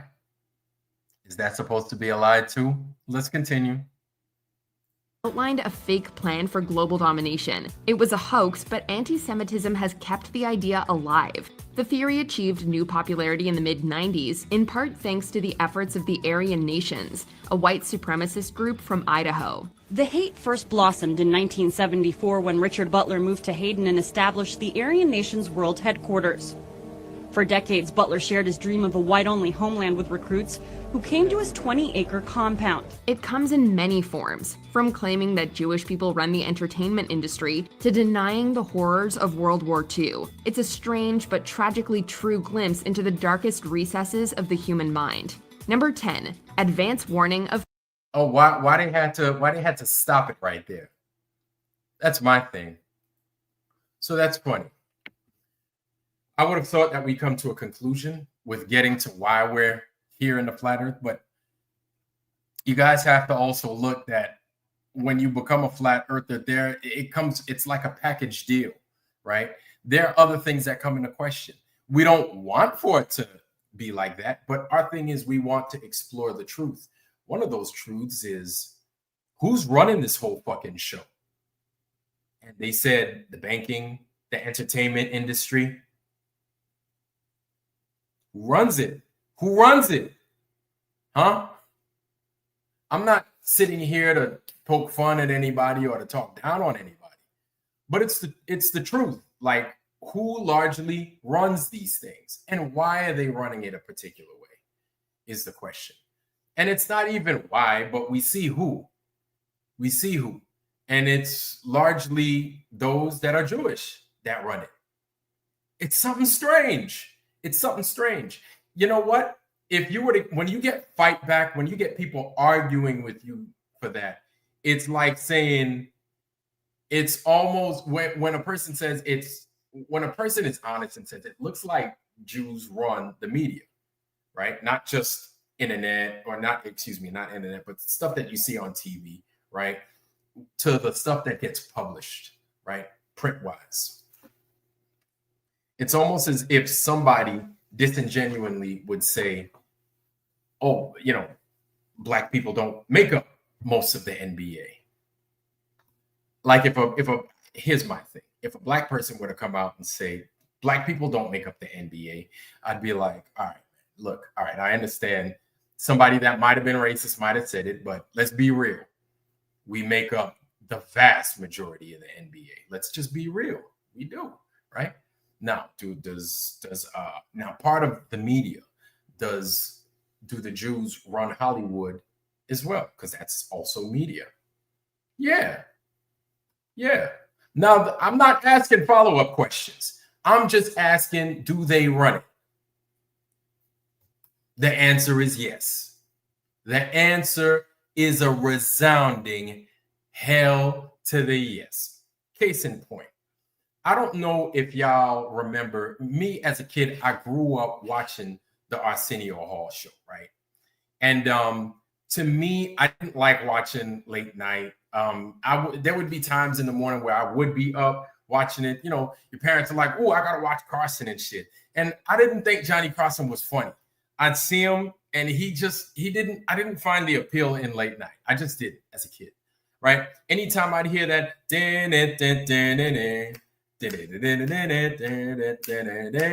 it's late night with Johnny Carson, and here's Johnny. You know what I'm saying?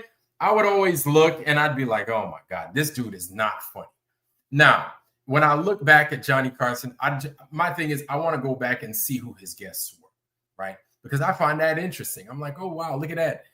Jack Nicholson, Eddie Murphy, freaking Richie Pryor, all these guys that were his guests. Milton Berle. I was like, wow, these guys are no more, but wow, he had all these great, amazing people that were his guests. Cool. Then you had Arsenio Hall. Arsenio Hall, to me, broke the mold for late night television. And I'm saying that because I thought late night television was the corny. I didn't think Jay Leno was funny. I didn't think the one with the David Letterman, I didn't think he was funny. I didn't think any of them was funny. But then I saw Arsenio Hall. Arsenio Hall was funny. He was cool. He was young. And he was one of us. And I was like, oh shit, so he would have all the good bands playing. He had flavor, and Arsenio Hall was fun. Now, there was one episode, and I'm sure you guys remember that episode, where he brought Louis Farrakhan on his show. Dude, I'll never forget. It was on UPN 9, right? UPN 9 is the station that you played in New York, UPN Channel 9, right? And he had Louis Farrakhan on. Yo, everybody was watching. It was late at night. It was like 11:30 at night. And I wasn't allowed to get calls at night. My friend calls me up. He's like, my parents let me get the call. They were like, see what he wants. And I was like, hey, man, what's going on? He's like, yeah, man, hey, you know you see who's on our studio? I was like, yeah, I'll call you back. Yeah. So I had to hang up and then that's what you did, y'all. For all you guys that don't know, you hung up the phone before you hung up the phone. So I had to hang up, get back downstairs. And I just thought it was interesting that, to me as a kid, I knew that a lot of people didn't like Louis Farrakhan. I also knew that Louis Farrakhan stirred up a lot of controversy with people, but I didn't understand why, because I saw the same people like Louis Farrakhan. A lot of black people, we love Louis Farrakhan, right? Growing up as a kid, I'd see Louis Farrakhan and I didn't understand why people didn't like him. Because I was like, hey, man, he got the FOI, which is what they call the Fruit of Islam, right? The NOI, the Nation of Islam, right? These guys would be on the streets down in Brownsville and Brooklyn and stuff like that, giving out this newspaper called the Final Call, right? Final Call newspaper, shout out to the Nation, right? They'd be giving that out, and then you buy one, you donate, you give a couple of dollars and stuff and help their cause. Brothers be wearing bow ties, selling bean pies and everything else, incense sometimes. And you buy a newspaper, but they were there to help the community. They gave back to the community. And so a lot of black people in these black neighborhoods, largely black neighborhoods in Harlem, in Brownsville, down there by Bushwick, and stuff like that down in Brooklyn, we really appreciated Louis Farrakhan. We did. And we still do, because the brother's still alive. Arsenio Hall, when he had him on his show, that was it. They canceled his show. They stopped his show just because he had Louis Farrakhan on there. I didn't understand. It just didn't, as a kid, I didn't understand. Like, everybody was upset for weeks, for months. Like, that was what everybody spoke about every day, right? Was how Louis Farrakhan caused Arsenio Hall to get canceled. And my thing was, I was like, I don't know what's wrong with him. What did he do wrong? I was thinking maybe he killed somebody and I didn't know about it. But then I'd ask around, what's wrong with Louis Farrakhan? And it was funny, the response I got from different people, from black people that were older than me. They tell me, hey, man, he's a good dude. He's solid, you know? And then you had some black people that would say, well, you know, he's racist, right? And he probably had Malcolm X killed. But then you had people that were not black that said he's a racist, he hates Jews, he wants them dead, blah, blah, blah, blah, this, that, the third. And it always stuck with me.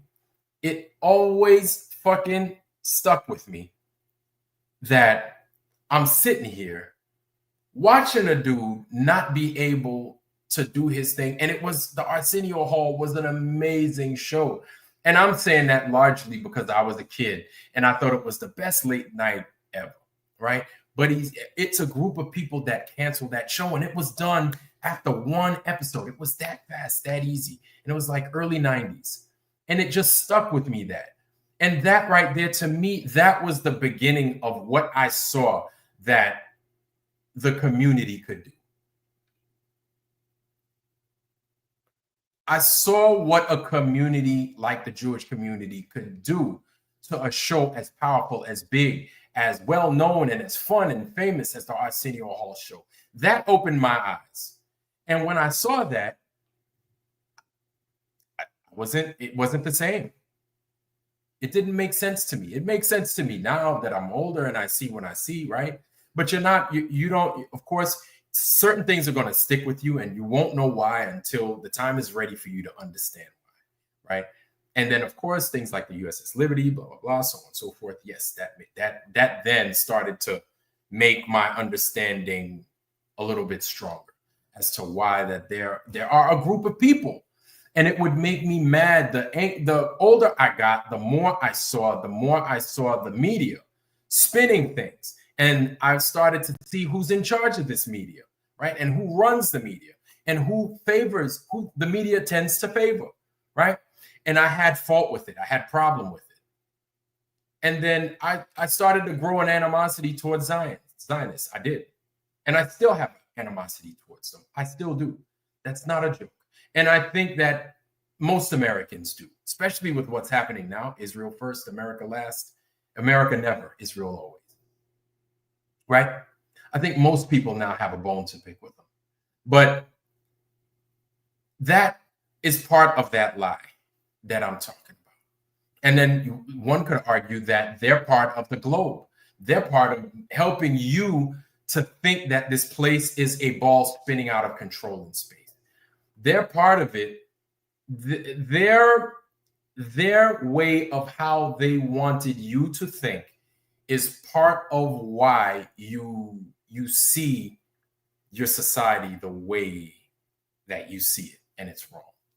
That it's okay for certain men to live a particular lifestyle, for women to live a particular lifestyle, for you to go ahead and change yourself and try to fool people. You try to fool people and tell them that you're something that you're clearly not.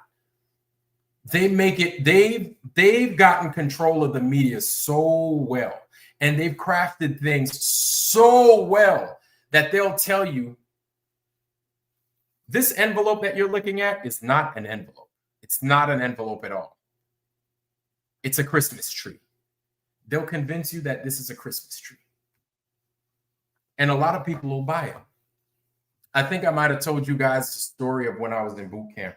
I know I'm full of stories, but hear me out. When I was in boot camp, we have the Navy dress blue jacket, right? As a matter of fact, stand by, I'll show you what I'm talking about. Give me 1 second. Let's pause for station identification. 5 minutes, y'all, 5 minutes. Let's come back and reconvene. 5 minutes.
All right. We are back, family. We are back. What's happening? Appreciate y'all for holding and joining us once again. I'm not going to be too much longer, but I wanted to show you this. So the story is this. I joined the Navy ages ago, right? And I had to go look for my freaking coat. Here's my pea coat, right? Navy pea coat. Everybody knows what a pea coat is. So this is called a navy dress blue pea coat. Now, it is not really blue. It is black, okay? Like my robe is black. It's the same color as my robe, okay? My shirt is black. It's the same color as my shirt. This is black, okay? This is black, all right? This is black, okay? It's called the dress blue. Or blue pea coat, right? Navy blue pea coat. When I was in boot camp, we had arguments as to what color this pea coat was. We had people say, hey, A-Rock, and that was my title back when I was in boot camp. I was marching the guys around. I was second in charge of my division. They're like, hey, A-Rock, what color is this jacket? I was like, well, it looks black.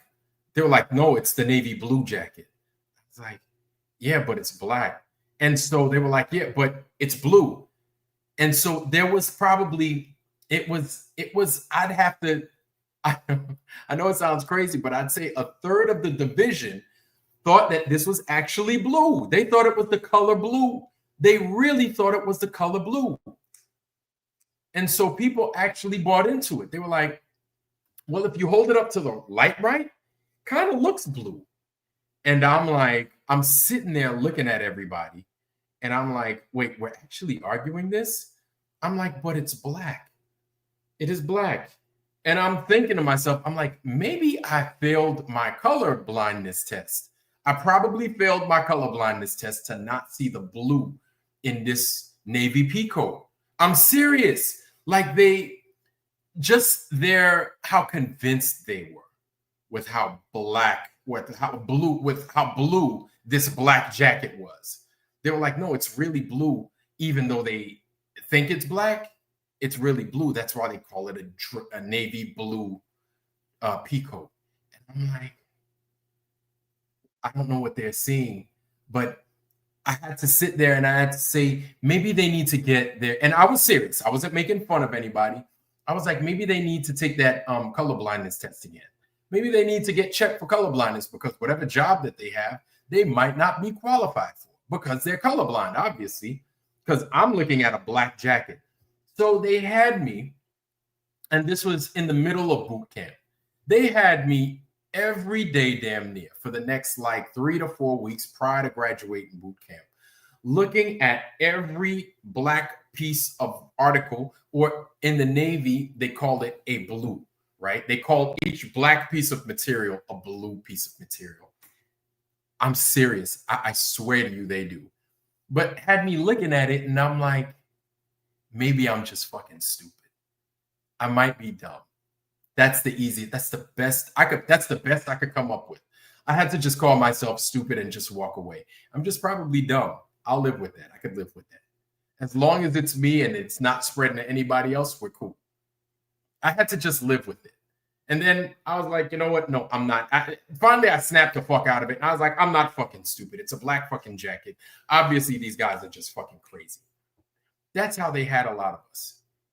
We're standing on this fucking flat world that doesn't move. It doesn't turn. We know what happens with things that turn at the speeds that they claim that it moves, at the speeds that they claim that it turns, and that they claim that it falls throughout space, right? At those speeds, we know what happens with things that are originally on them, what happens when the host body then moves at those crazy speeds. We know what happens to the bodies attached to them, or sitting on them, or somehow trying to stay attached to them. They fall off, they fly off, they get off. And so now that we are where we are, I figured I could give a lot of you guys, you Globers specifically, a little bit of background. as to how many of us got here. It's not like this just happened overnight. I understand that we say that, and you guys just in one ear, out the other, right? This didn't happen overnight. Much of this, some would say everything they tell you is a lie. The good, I would say a vast majority of it is a lie. It's a vast majority of what they've given us is a lie. It is. And I don't say it, you know, without seeing some things, right? I had to see a lot in my life to say they're just lying. They're just lying again. Here they go lying again. We just had these fucking Epsteins. Did you? Here's another one. Here's another one, and I'm going to mention it. The Epstein files. The Epstein files. So something that at one time is attached to a man that goes out and does all the debaucherous and crazy stuff that he's done to the people that he's done it to, right? To include children. And then the man that we're supposed to entrust to run the free world, he turns around and says, there is no Epstein file. So all that shit that y'all been talking for years, that just doesn't exist now. You see what I mean? These people are just playing in our fucking face. They're playing it in our face, and it's gotten to the point to where we know it. We expect it. Flat earthers, we know it's coming. So when it happens, it doesn't shock us. We're not shocked. We're not surprised. You understand? We're like, oh, they lied again. Okay. We expect it because at this point, everything's a fucking lie for a lot of people. For me, I'm like, most things, sure.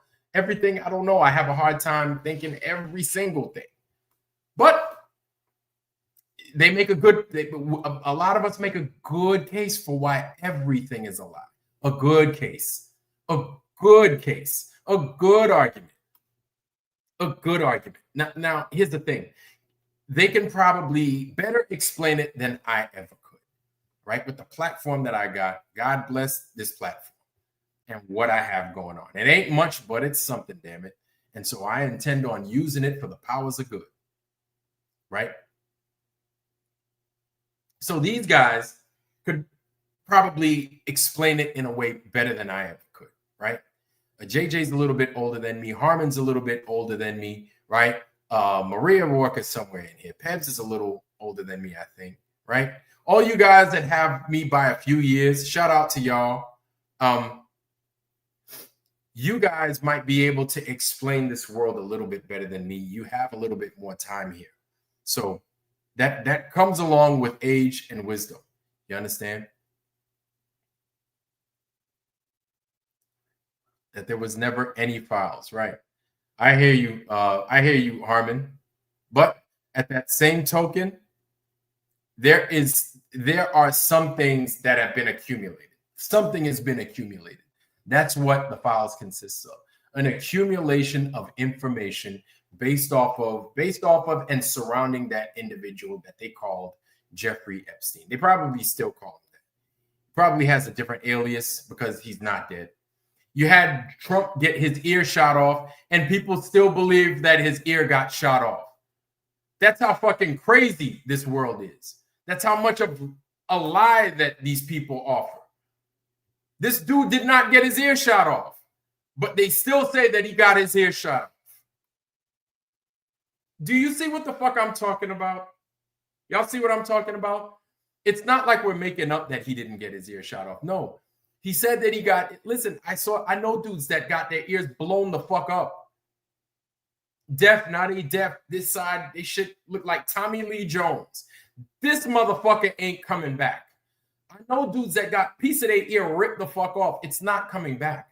It's not. It's not. And have you ever seen something get hit with a 5.56 round? You think this motherfucker is just going to get a piece of his ear with a 5.56 round? Do you know that what that thing can do to somebody? And he just lost a piece of his ear? Not just that. Now, if he did get his ear shot off, and if he did get his ear shot off, and he still has half an ear, I would say that sucks. That sucks. He has half an ear. That sucks. Something happened. He has half an ear. He has his whole ear back. That right there ought to tell you something. He has his whole fucking ear back. Nobody's talking about that no more.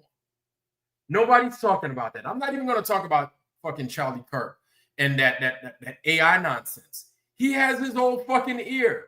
And then he called this thing, that's the lobe. My doctor said nobody grows lobes as fast as you, Mr. Trump, Mr. President. Nobody is as healthy as you and grows ears as fast as you do. So nobody's talking about it. He got his whole ear fucking back in this part that he called the lobe. But we're supposed to believe that there's this bullshit up in the sky that's coming with aliens that's called 3i Atlas. We're supposed to believe that. We're also supposed to believe that some of these fucking probes out in space, that the space that exists, they went through the tail of the comet, right? But we have so many goddamn probes out in space that we didn't catch any of the footage of this fucking thing going through the tail of the comet of 3i Atlas. Really? The tail of 3i Atlas is leaving the sun right now. That's what we're being told. And you're supposed to believe that. This isn't fodder for just flat earthers, okay? This isn't information for just globe earthers. This is what they give into the whole world. This isn't only for exclusive to Americans. This is information that goes to the world, people. They're lying to everybody. Okay? It's not that you're not subject to it. You are subject to it as well. Whether you believe that the earth is flat or not, you're subject to it. Whether you believe that they're lying to you or not, they're lying to you. You're subject to it. They're playing in our faces. They're taking you for fools. And they're acting as if, well, you know, you felt for that whole ear got shot off shit. You felt for Charlie Kirk got assassinated by who he said he got assassinated by. So you fell for the moon landing. We figure you'd fall for this. Why not? Everything else seems to work. You think this is a blue jacket? Why not? Everything else seems to work. Why the hell not? We're just going to keep running the same fucking play on you. You seem to fall for it every time. Why wouldn't we? Why wouldn't we?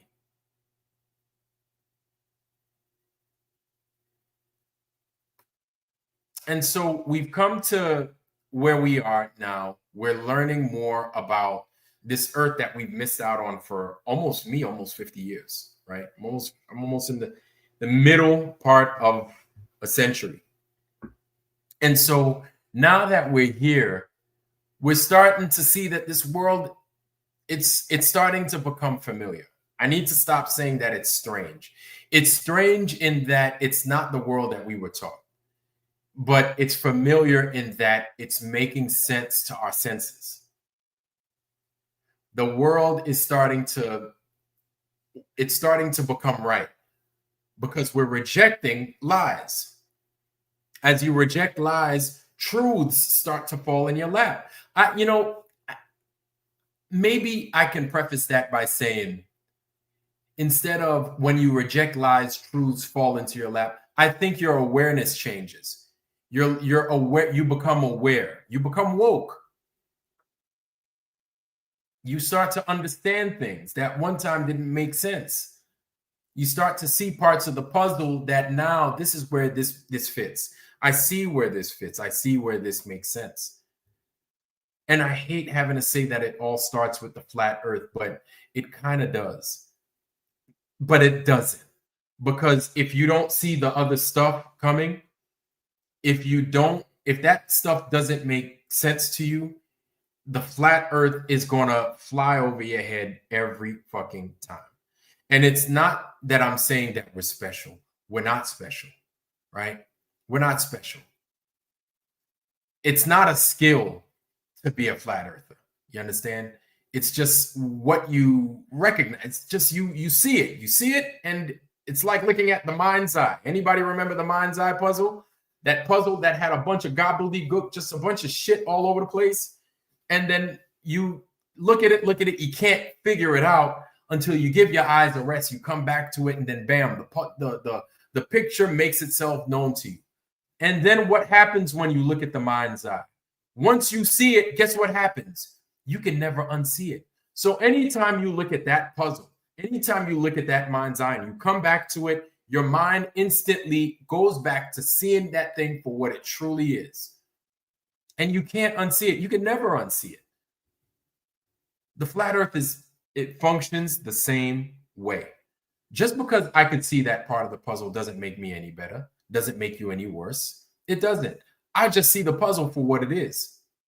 People that see the puzzle for what it is, see it for what it is. And if you can't see it, no matter how I describe it to you, no matter what I tell you it looks like, no matter what dimensions I tell you that it is, you're not going to believe it because you can't see it. And until you see it for yourself, you won't know what the hell's in front of you. You're just going to see a bunch of gobbledygook, and whatever the people on the outside tell you that it is, that's what you're going to go with. That's the flat earth in a nutshell. That's why we're here. These lies are easy. After a while, they're just easy to recognize. They're easier to understand. It's easy to see when you're being bullshit. And then it's easier to not just be surprised by it. Because it's one of the biggest things that we recognize is that we're not where we thought that we were. It's not happening the way we once thought it was. And we're okay with that. We're fine with that. But then there are a bunch of people that aren't fine with us thinking that it's fine that way. And that's okay. Because all we can do is just point you in the right direction. Hey, man, just go here and look for yourself. Watch this guy. Maybe he can better explain it than I can. Go to these places and just take these pieces of equipment with you. Maybe if you could get somebody with you out there, take them with you and just do the thing yourself. You'll see for yourself. I can't do it for you. You're going to have to do this on your own. That's it. That's what it boils down to. And it's easy. It's easy. I'd say this is one of the easiest conspiracies to bunk, actually, right? Or the globe theory to debunk the globe, debunk the globe, not debunk the flat earth, but to debunk the globe. It's easy. Based off of what we were given, we run easy experiments. That's it. Easy experiments with what we have. And then it doesn't do what they say it does. Then it's not what they said that it is. It's that simple. You don't have to get upset about it. You don't have to fight people about it. You don't have to cuss people out. Sometimes I understand we do that here at this channel. Yes. I'm saying you don't have to do that. I'm not saying we don't do that either. Right? But once you come to the true conclusion, that is what it is. That is what it is. And doesn't matter what they're showing you on TV. Obviously, they're willing to lie to you about the fucking president's ear getting shot off. Don't you think? Obviously, they're willing to lie to you about a fucking ship getting destroyed in the Gulf of Tonkin during Vietnam. You think they're going to fucking tell you the truth about the condition of this place? You think they're going to tell you that men landed on the moon when they didn't? You think they're going to tell you that people fucking survived the fucking space shuttle crash that they never went inside of? You think they're going to tell you that when they show this fucking thing get exploded in the sky and that those people were never on that motherfucker, only for them to turn up decades later doing some other shit, most of them retaining their original fucking names, and they're right there alive in our fucking face. The whole Challenger crew alive in our fucking face, but we're liars. We're showing you that every one of these motherfuckers ain't shit, and they're going to keep lying to you. You think they're going to tell you the truth about the condition of this fucking world we live on? And they could so easily fucking gloss your shit and have you not see those same fucking 7 astronauts get on that space shuttle, blow the motherfucker up, and then have these motherfuckers just fucking parade right in your goddamn face and tell you it ain't them. Meanwhile, they got the same fucking name, a few years goddamn older.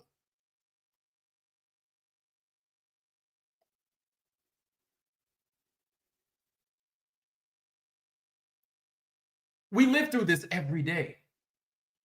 And you know, Epstein files is just the tip of the iceberg. 3i Atlas is just a little bit more. It's nothing. The president said he got his earshot off. He said that. He said that. These people did a whole fucking stage production in our face. They played in our face. And when we tell you he didn't get his earshot off, you just ignore it. You just ignore it. It's just more shit you ignore. And then you don't know how we become flat earthers. It doesn't, you know why? Because it's the small things that you don't do. Again, it comes back to the small things you don't do. Just like when I told Judas the other day, Judas, where are your tickets, man? You know why we don't believe you, Judas? Because you can't do the small things. You can't give us your tickets. That's why nobody thinks that you went. Where are your fucking tickets, Jaron? Do the small things. Can you do the small things? No, you're lying about that. Then you're lying about everything else. How could you tell the truth about everything else when you can't tell the truth about the small stuff? I hope this makes sense. I don't want to take up your time just giving you analogies, because analogies, after a while, they get played out. You guys are grown men, grown women. You guys are smart. You're not stupid. And I'm not trying to take you guys for fools.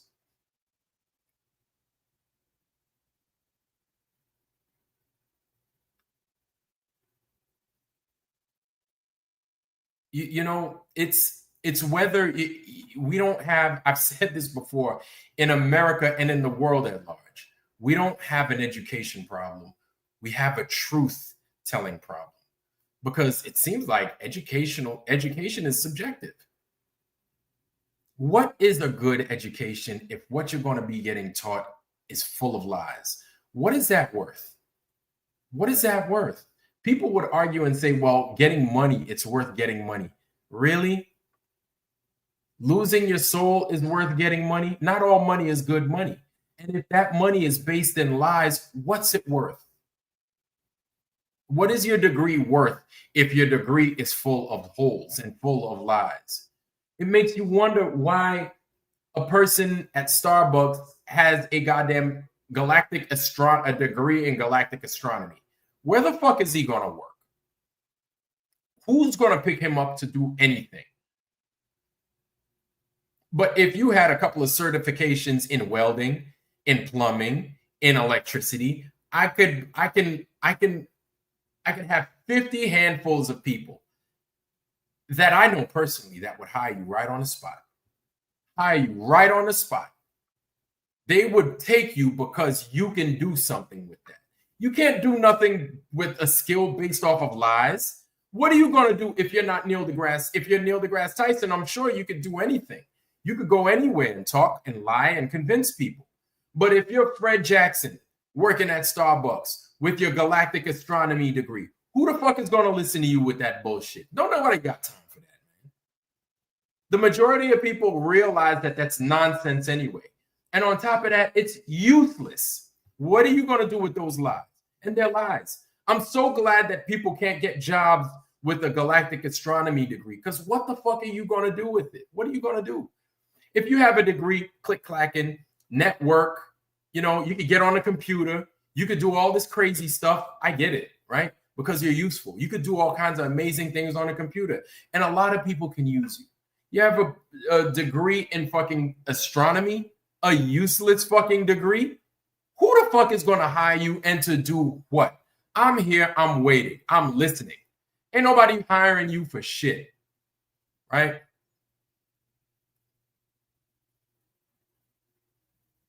Please, please, please, Globers, please use discernment. I didn't come up here to argue with you, because you want to know something? Some of you guys are my neighbors. Some of you guys are our doctors. Some of you guys cut our hair. Some of you guys watch our kids. Some of you guys fucking provide other services and goods for us. Some of you guys, right? We're not here. It doesn't have to be a war, because it's more division. What I recommend, if you want your life to get better, or if you want to have some semblance of control, at least know where it is you live. at least know where it is you live. I have nothing to gain being a flat earther. There is nothing for me to gain except for the peace of mind to know that I'm not on a ball. That's it. I don't get paid. I don't get extra jars of goddamn tuna fish or jars of cans of tuna fish, jars of olives. I don't get these things. I wish I did for being a flat earther. I sure wish I did. I'd be doing flat earth every day if I could get a jar of olives for free. But nobody gets anything.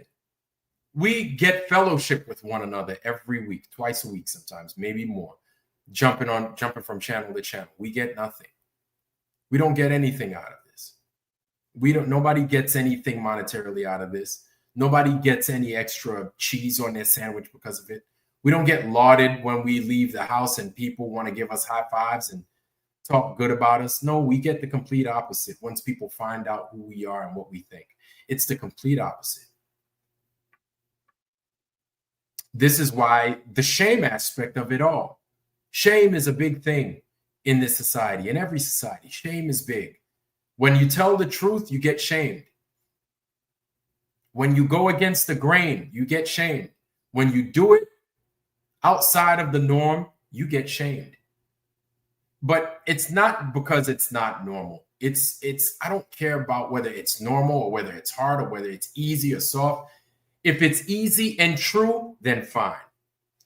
If it's hard and true, then fine. If it doesn't matter, but it's true, then fine. You noticing a pattern here?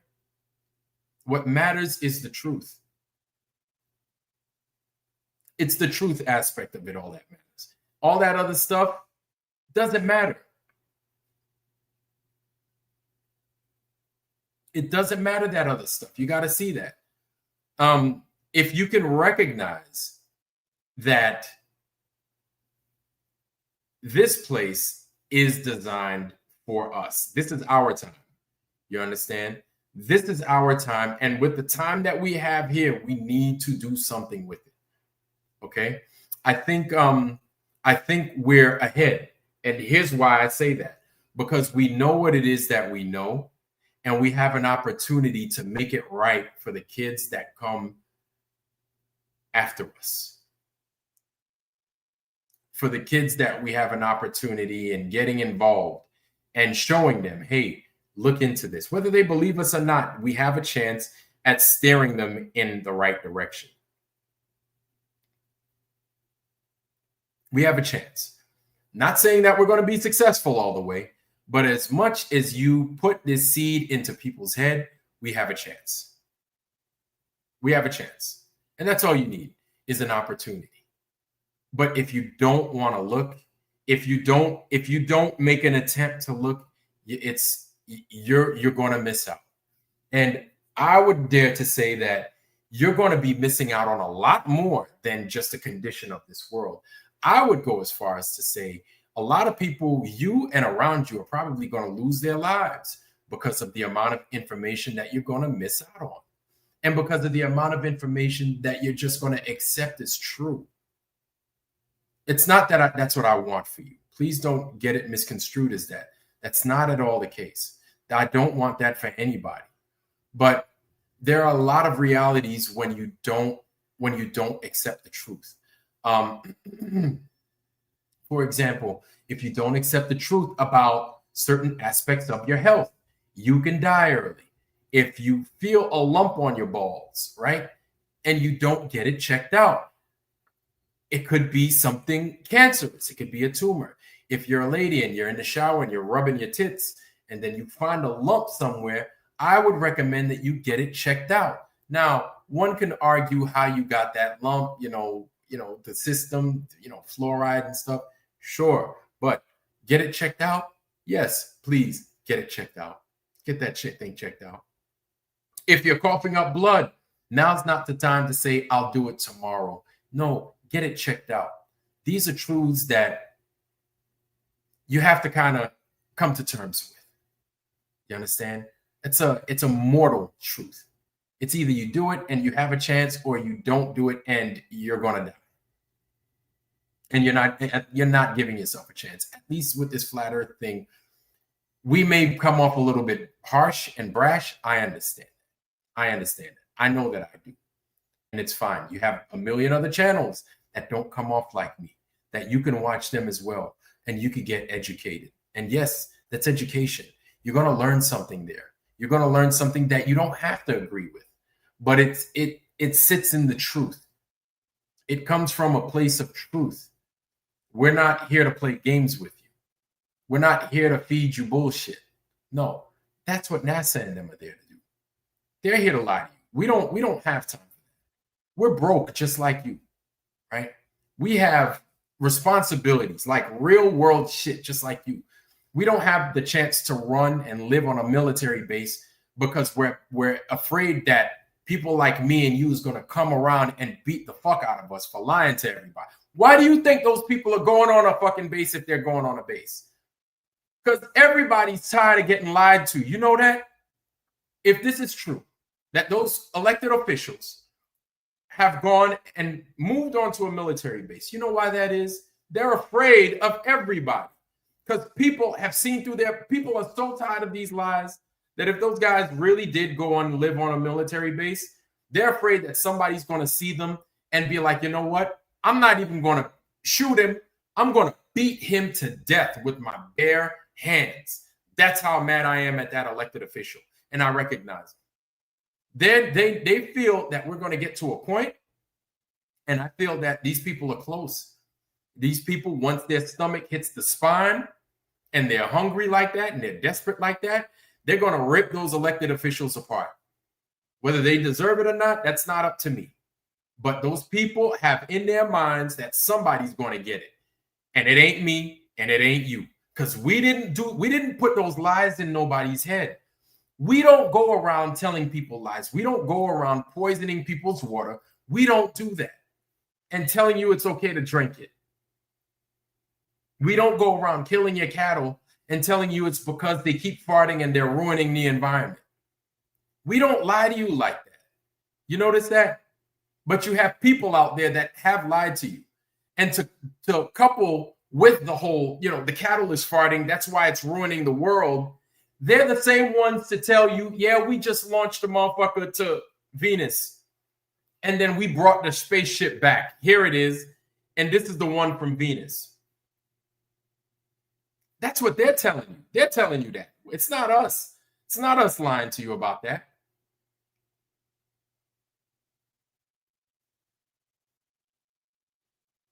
So please, take time. Take some time. Take this message, right? This is a public service announcement, and I approve this message. Take some time to think about what it is I'm saying. I am not approaching you with malice. Don't think that this is what this is about, because that's not at all what it's about. I am not approaching you with a fist. I'm approaching you with an open hand.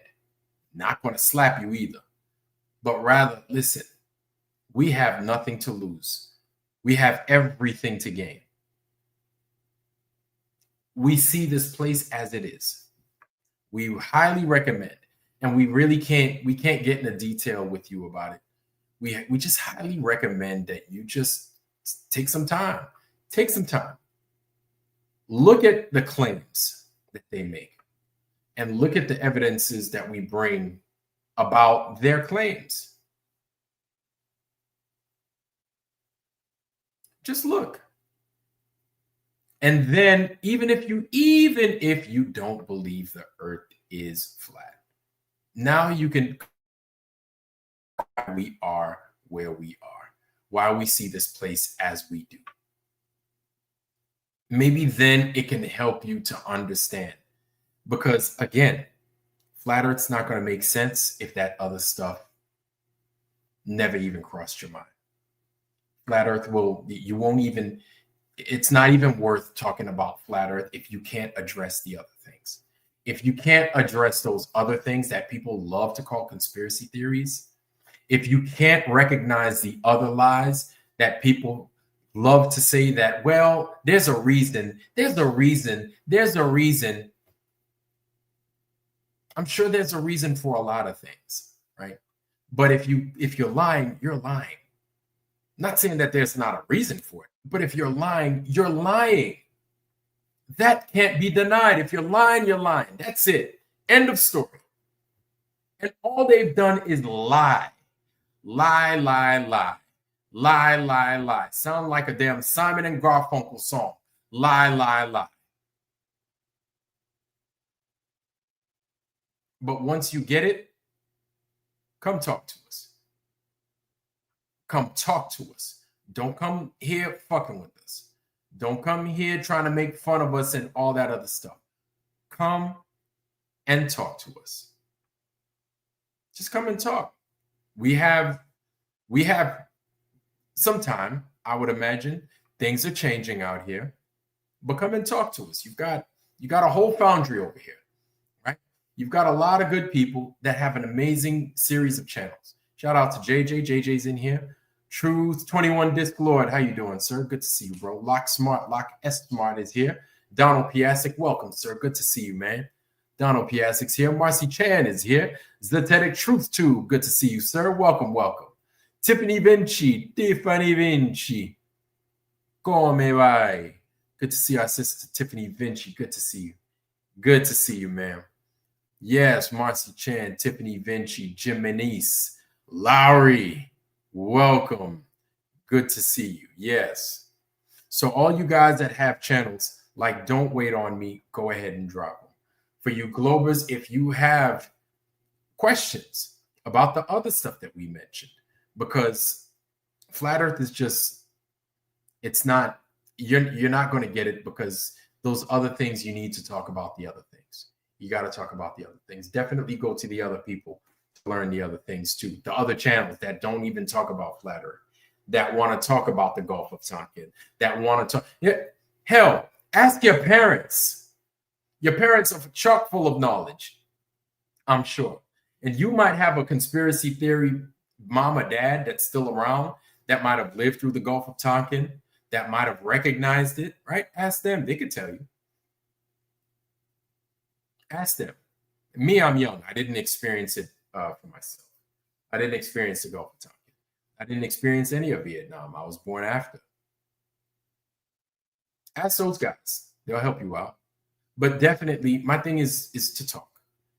Talk with people that have lived through it. Talk to people that understand it well. Don't just believe the mainstream, because the mainstream, you know what they're full of, and they are not going to tell you the truth. They just won't. They're not there to tell you the truth. There's no benefit for them to telling you the truth. They get nothing out of it. And all of it is based on how they can better control us. Not just you, all of us. Globers and flat earthers alike. We're just divided. They just want to better control us. Anyway, family, that is that. That is what I have for tonight to present to y'all. Where we got here, how I got here. Now, along with that, I'm calling Sundown to the final experiment. I'm giving it a rest. Will we touch on it from time to time here? Yes, we will. We will. We'll touch on it when it's appropriate. But as far as content is concerned, here's the strange things. Here's what I've summed up so far. Jaron, Whitsitt have not provided tickets to Union Glacier. You guys have seen that, right? You guys see that. I'm not lying about anyone. You had a guy named the Great Thor send me emails, cussing me out, calling me a cunt, everything, showing me my DD-214, making threats that he was going to show my DD-214 that has my social security number on it. I don't even know how the fuck he got it, but you have people threatening to divulge my information, to dox me, I guess that's the word. I'm learning these words, so bear with me. I think that's the right term, to dox my information to everybody. You guys know I'm retired from the Navy and you know everything that I've done, so my thing is, why would you release that? Like, it doesn't make any sense to me. Why would you give that to everyone? We haven't gotten any tickets. You guys saw me ask Jaron for the tickets from Punta Serenas to Union Glaciers. You guys saw me ask Austin Whitsitt from Punta Arenas to Union Glacier. What did both of them say? Both of them said, yes, I'll find it for you. They don't have it. They didn't go. That's my conclusion. You didn't fucking go. You don't have it. You didn't go. Do I care about? No. I don't care about fucking Dave. Thank you, Dave. I don't care. I don't care about McToon. I don't care about what's his name? Willie. Will Duffy. I don't care about him. I don't care about the Globers. I care about our flat earthers that went, that claim to have gone. They're the only two that could not present tickets from Punta Serena to Union Glacier. I'm not lying on anyone. I haven't slandered anyone. I haven't threatened anyone. I'm asking questions. And based on the responses that I got, it looks fishy. It looks as if you didn't fucking do what you said that you did. It looks as if you didn't go where you said that you went. Why? Because you, Jaron, you, Whitsitt, didn't give us the tickets. It's that simple. It's that simple. You got Duffy rogering up. You got McToon claiming to have rogered up, right? They're ready to give me some tickets. Why? Why are they ready to give tickets? But the two that apparently went with them, they can't give me tickets. Our flat earthers. Why is that? Listen, we can guess all day as to why they would make that up, why they would claim that they went and then they don't have tickets, but the other guys do. I can guess all day. But this is a fact. This is what the facts are. They can't present those tickets from Punta Serena to Union Glacier, right? Listen, I don't know what you're going to do now. You had close to 300 days. You're not giving me any tickets. You're not going to give me tickets. I get it. Okay? I'm a big man. I get it. Okay? I'm a big boy. I'm a big man. I get it. You're not giving me tickets. I'm okay with that. So you're going to have to be okay with you didn't fucking go. And we don't fucking believe you. And you're both fucking liars. And that's me concluding the final experiment. Judas and Whitsitt didn't fucking go. They fucking lied. That's it. End of story. Not going to talk about it. I'm going to do my best to not talk about it. Okay? Now, all you guys that want to talk about it on your channels, hey, I am more than happy to share that time with you. Cool. We're not going to do it. We're done.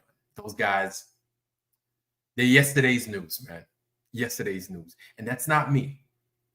We asked the questions. We wanted them to provide. They refused. It's done. It's over.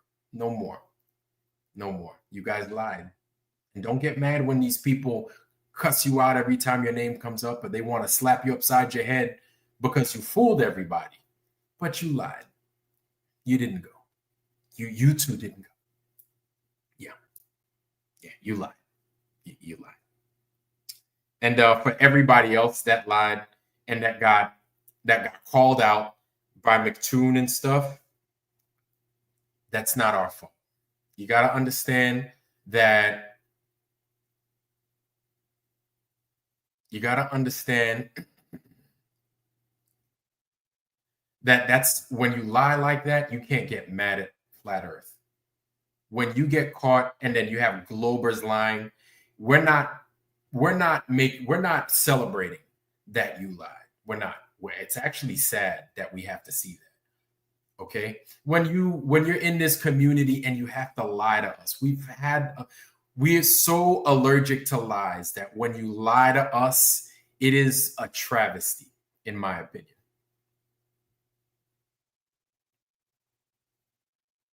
It is a travesty when you just lie to us like that.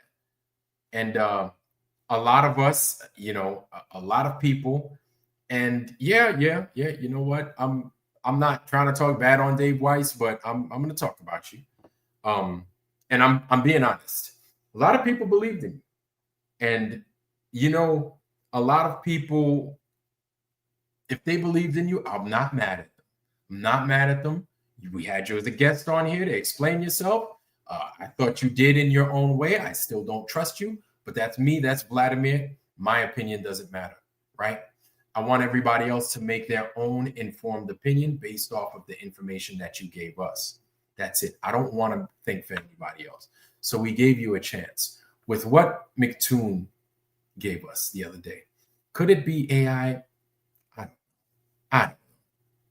But with all the evidence stacked up against the Gerons, the Whitsits, and then you just involving yourself with those guys, and then couple that with what fucking McToon had to fucking divulge, because obviously Duffy recorded everything, or apparently Duffy, not obviously, apparently Duffy recorded everything. For you to say what you said and to yell at us, to try to guilt ride us and make us feel a certain way and to make us doubt ourselves and our guts, but for them to provide an evidence against you, that's not our doing. We challenged you. The community challenged you. Sam and them provided an evidence to challenge you, to cuss us out, to say that we're liars, to say that we're idiots. Because what's the use? What's the use of waking people up, but you're gonna lie about some of the stuff? Like what does that? Who? What is there to gain from that? Okay, you know what, man? I'm gonna give David Weiss that. Like, he goes around, he reaches a lot of people, and he's convincing. I'll give him that. I'll give him that much. I'm not going to say he's not, because there's a lot of stuff that I heard from him that I like. I'm not going to say it. If I told you otherwise, I'd be lying to you. But what's the use if you're going to then go and lie about other things? That doesn't, like, all that hard. My thing is, all that hard work that you did, it's for naught, almost. It's basically for naught. Because it's going to be hard for people to trust you. It's going to be hard for people to call on you and be like, hey, that's the guy to go to. He's going to give it to you raw and give it to you real. Because again, it comes down to the small things. Now, some people might say, hey, that's a thing. I could understand why he'd lie. I couldn't. I can't.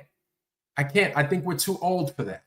I would like to say that we're a few levels higher than to be lied to like that about something as menial and small as that, like getting with Duffy. Whenever you fucking did, you got with him. If you did, you did. Fuck it. So what? If you were fucking wrong, it's okay to say, man, I fucked up, man. I don't give a fuck if you're 1,000 years old. You're still apt to make mistakes, and that's okay. We're human. I don't care if you're 1,000 years old. You know what? You're a 1,000-year-old human being. You're built with a fucking fail. You're built to fail. You're built to fuck up somewhere. We all are. And so if you fail, if you fuck up, but you can admit, I'm okay with that. I'm fine with it. I'm like, I'll make fun of you, but do you know the amount of respect everybody will have for you if you could just come out and be like, I fucked up, man. I apologize. I thought that, yeah, you're right. And then you know what? We're going to give you shit maybe for 5 minutes, but we're going to always remember how you were just the first one to come out and apologize and just give yourself into the apology and say, man, I fucked up. I thought, and you know what? There would be some people that don't believe you still, and that's okay. That's okay. But if you're contrite, and you honestly thought you were doing something right, but you just come out and you say, oh, man, yeah, oh, I didn't see it. Yeah, would we say, man, he's an idiot. Damn it. Yeah, we'd say idiot maybe for 5 minutes, but then we'd let you ride because then we'd understand. We'd be like, he was caught up in a lot of shit. He did 50 shows a day. I could see him just writing it off thinking that Duffy was doing something else. I could see that. And then there would be an outpour of understanding. There would be an outpour of understanding, but you're not going to get that from us. Not now. No. If these lies hold up in the court of flat earth law, they look solid. They look sound. Right? But you can't rule out AI. Not saying that fucking McToon used AI. Not saying that all this is AI and fake. No, I'm not saying that, but I'm saying you just can't rule it out. But with how it looks, it doesn't look good for you, David Weiss. It just doesn't, man. And it's not like you don't know how it makes me feel, because me, Vladimir, didn't trust you. That's Vladimir. But there are a lot of good people that did, right? A lot of good people that did. And a lot of good people here in the Foundry that's like, they even said, I'm Team Weiss. And I'm like, yeah, okay. All right. I ain't gonna that's your opinion. Vladimir has his own, right? That belongs to me. I don't want to tell these guys how to think. But you let them down too. Dudes that I wasn't gonna go fight against them, saying that you're this, you're that. I didn't, and I didn't want to. I did not want to change their mind. I wanted people to have their opinion on you based on who they felt that you were. Now they saw what they saw on Sunday. Again, a repeat of that from fucking McToon's channel. A repeat of that. How do you think you made them feel? Do you even care how you made them feel? Do you give a fuck? Because apparently we're stupid, we're lowlifes, we're idiots, or whatever the fuck you said, cussed us out, tried to make us look as if we're fucking idiots and we're not there. We're there to divide the community.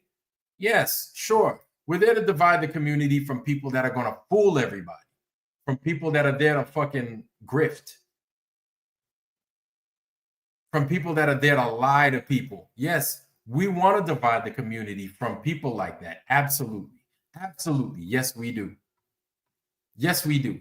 But you shouldn't take offense to that if you're not one of those people. You shouldn't take offense to that if you're not a liar, if you're not a grifter. If you're sincere through and through, you won't take offense to that. But if you're going to lie to the people, it doesn't matter. It doesn't matter how small, man. If you're going to lie to the people about that shit, about your comings and goings, who you were with, who you were hanging with, why you were hanging with them, about that, like, no, ain't nobody going to trust you, man. But to us, that's a big fucking deal. Why you were with fucking Duffy, really? I don't know. I don't know. I don't care. Did you have to make that up? No. Can you explain? My thing is, because we didn't hear you explain that. After everything McToon came out with, nobody here heard an explanation for it. Is there that's my next follow-up question. Based on all this nonsense I just said, let's chuck that out the window. Let's throw all that out the window. Do you have an explanation for that? Is there something for you to combat what McToon came up with the other day? What is your explanation? And here, we're fair with everybody, right? We're fair. I try to be as fair and as neutral with those in our community. I do my best to give you a chance to explain. Explain yourself. Or you don't have to do it here. Do it on the tinfoil sombrero. You have a spot over there. Do it there. Explain McToon's video. Like, we're waiting. We're waiting for an explanation, but you lost us, bro. You lost us. Like, that's real talk, man. You lost us. We didn't, you had people on your side. You had people fighting for you despite what you said about us. People still fought for you. Gene didn't want to show up. Shout out to Gene, and I'm not talking bad about Gene. Gene didn't want to show up. He didn't want to be part of it because he felt it was toxic, and I understand, man. It's a hard place to be in, especially when you come up with certain people in the community. But what's next? What's the story? What is the story? How do you Harry Houdini your way out of this one, Batman?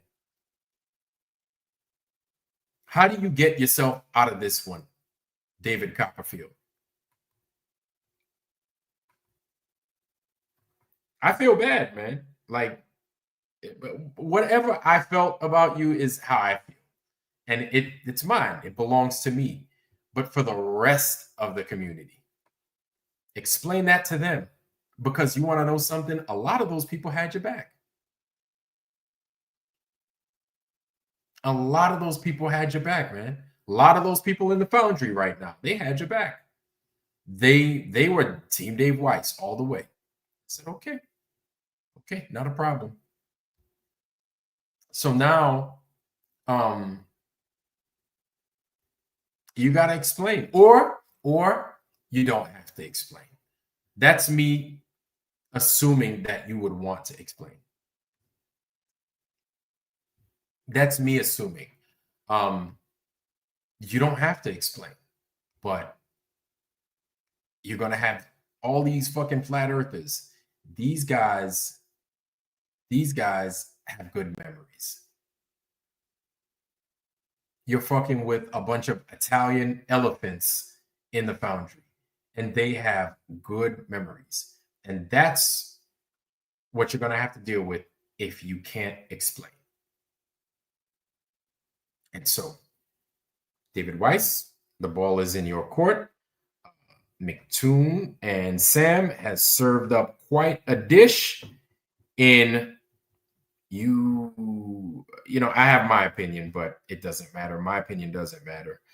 In which you have a whole community sitting here waiting for you to answer, waiting for you to respond. And you don't have to. But it says a lot when you don't. It says a lot when guys come out and they don't present tickets. It says a lot when guys get caught lying about their whereabouts. It says a lot. These things speak volumes, not just in your actions, but in your inaction. It speaks volumes. I don't want to sit here and talk about it all day. I talk too goddamn much. Saab's got a show. I think Saab's got a show tonight. Okay? I think it's this, guys, fill me in. Does Saab got a show? I don't want to be sitting here, you know, that's why I came on so damn early.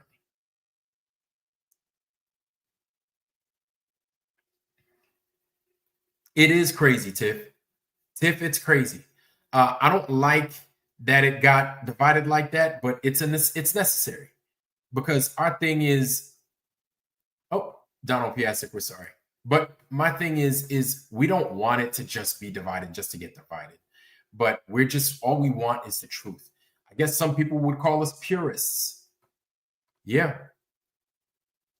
Yeah. Okay. So Saab might be on right now. But some people would argue and call us purists. No, there's no purity to the truth. It's either the truth or it's not. It's a lie. It's either the truth or it's a lie. We see what having, you know, what having the in between, the shades of gray. We see what that does, man, and it's not a good place.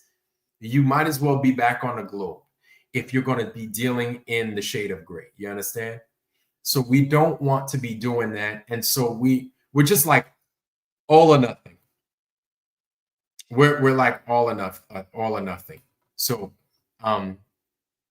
we'll go ahead. We'll give Saab the floor because I know Saab's going to be coming on at 8:35. Thank you, Pebs. Appreciate you. And appreciate you, Tarita. Appreciate you, sis. Yeah, we're going to let these guys go ahead and have his thing, but wanted to talk about the OWRS App. Yes, so we are growing, family. We're making it happen. The OWRS is a reality. The OWRS is a reality. Hold on, give me 1 second. Give me 1 second. Give me 1 second. Give me 1 second. Give me 1 second. Give me 1 second. Apologize, fam. Zippity zip zip, zippity zip.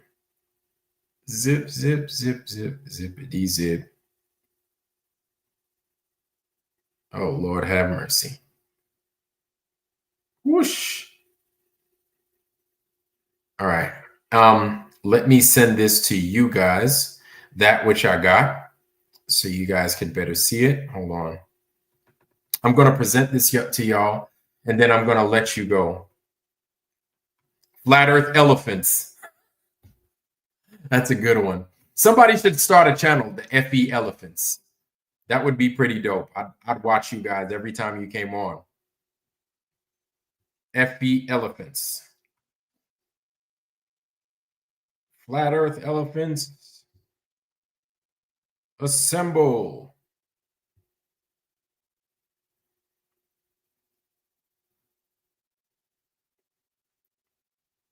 Give me 1 second.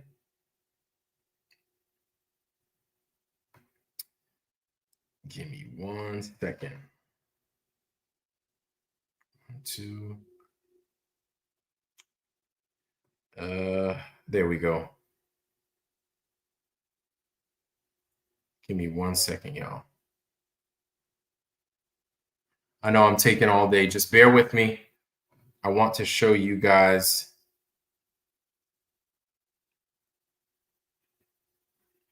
I want to show you guys some of these that I don't think I showed you guys.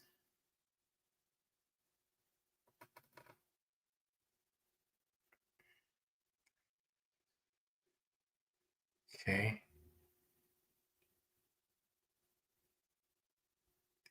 Okay.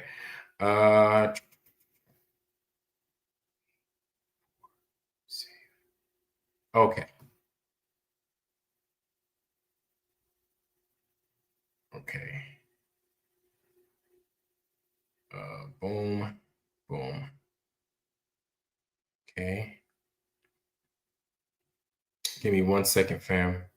Give me a sec. Give me a sec.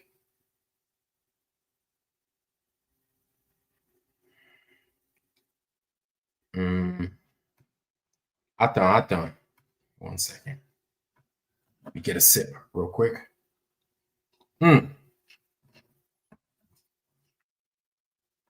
So every day, just so you guys know, I make a concoction of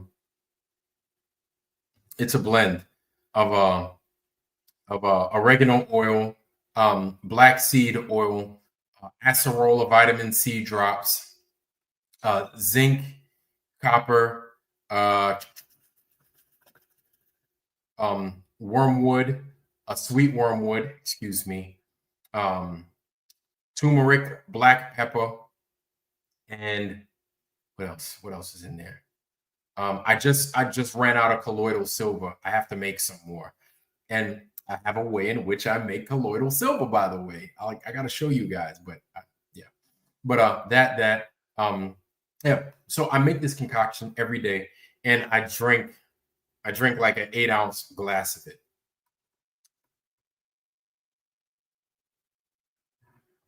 All right. Okay. Well, Dave. Okay. All right. I'll give you. Okay. You want to come up now? You want to come up now? I'll tell you, it's a little bit late. Guys, do you want to hear this right now? I know Sav is coming on, but my thing is, do you guys want to hear it now? I think it would be appropriate. You want to hear it? JJ wants to hear it. Okay. You guys want to hear it? Okay. JR Hartley wants to hear it. One more yes. And oh, you don't want them to hear it. Okay. All right. Give me a second. I'll let you on. I'll let you on and explain yourself. Sure.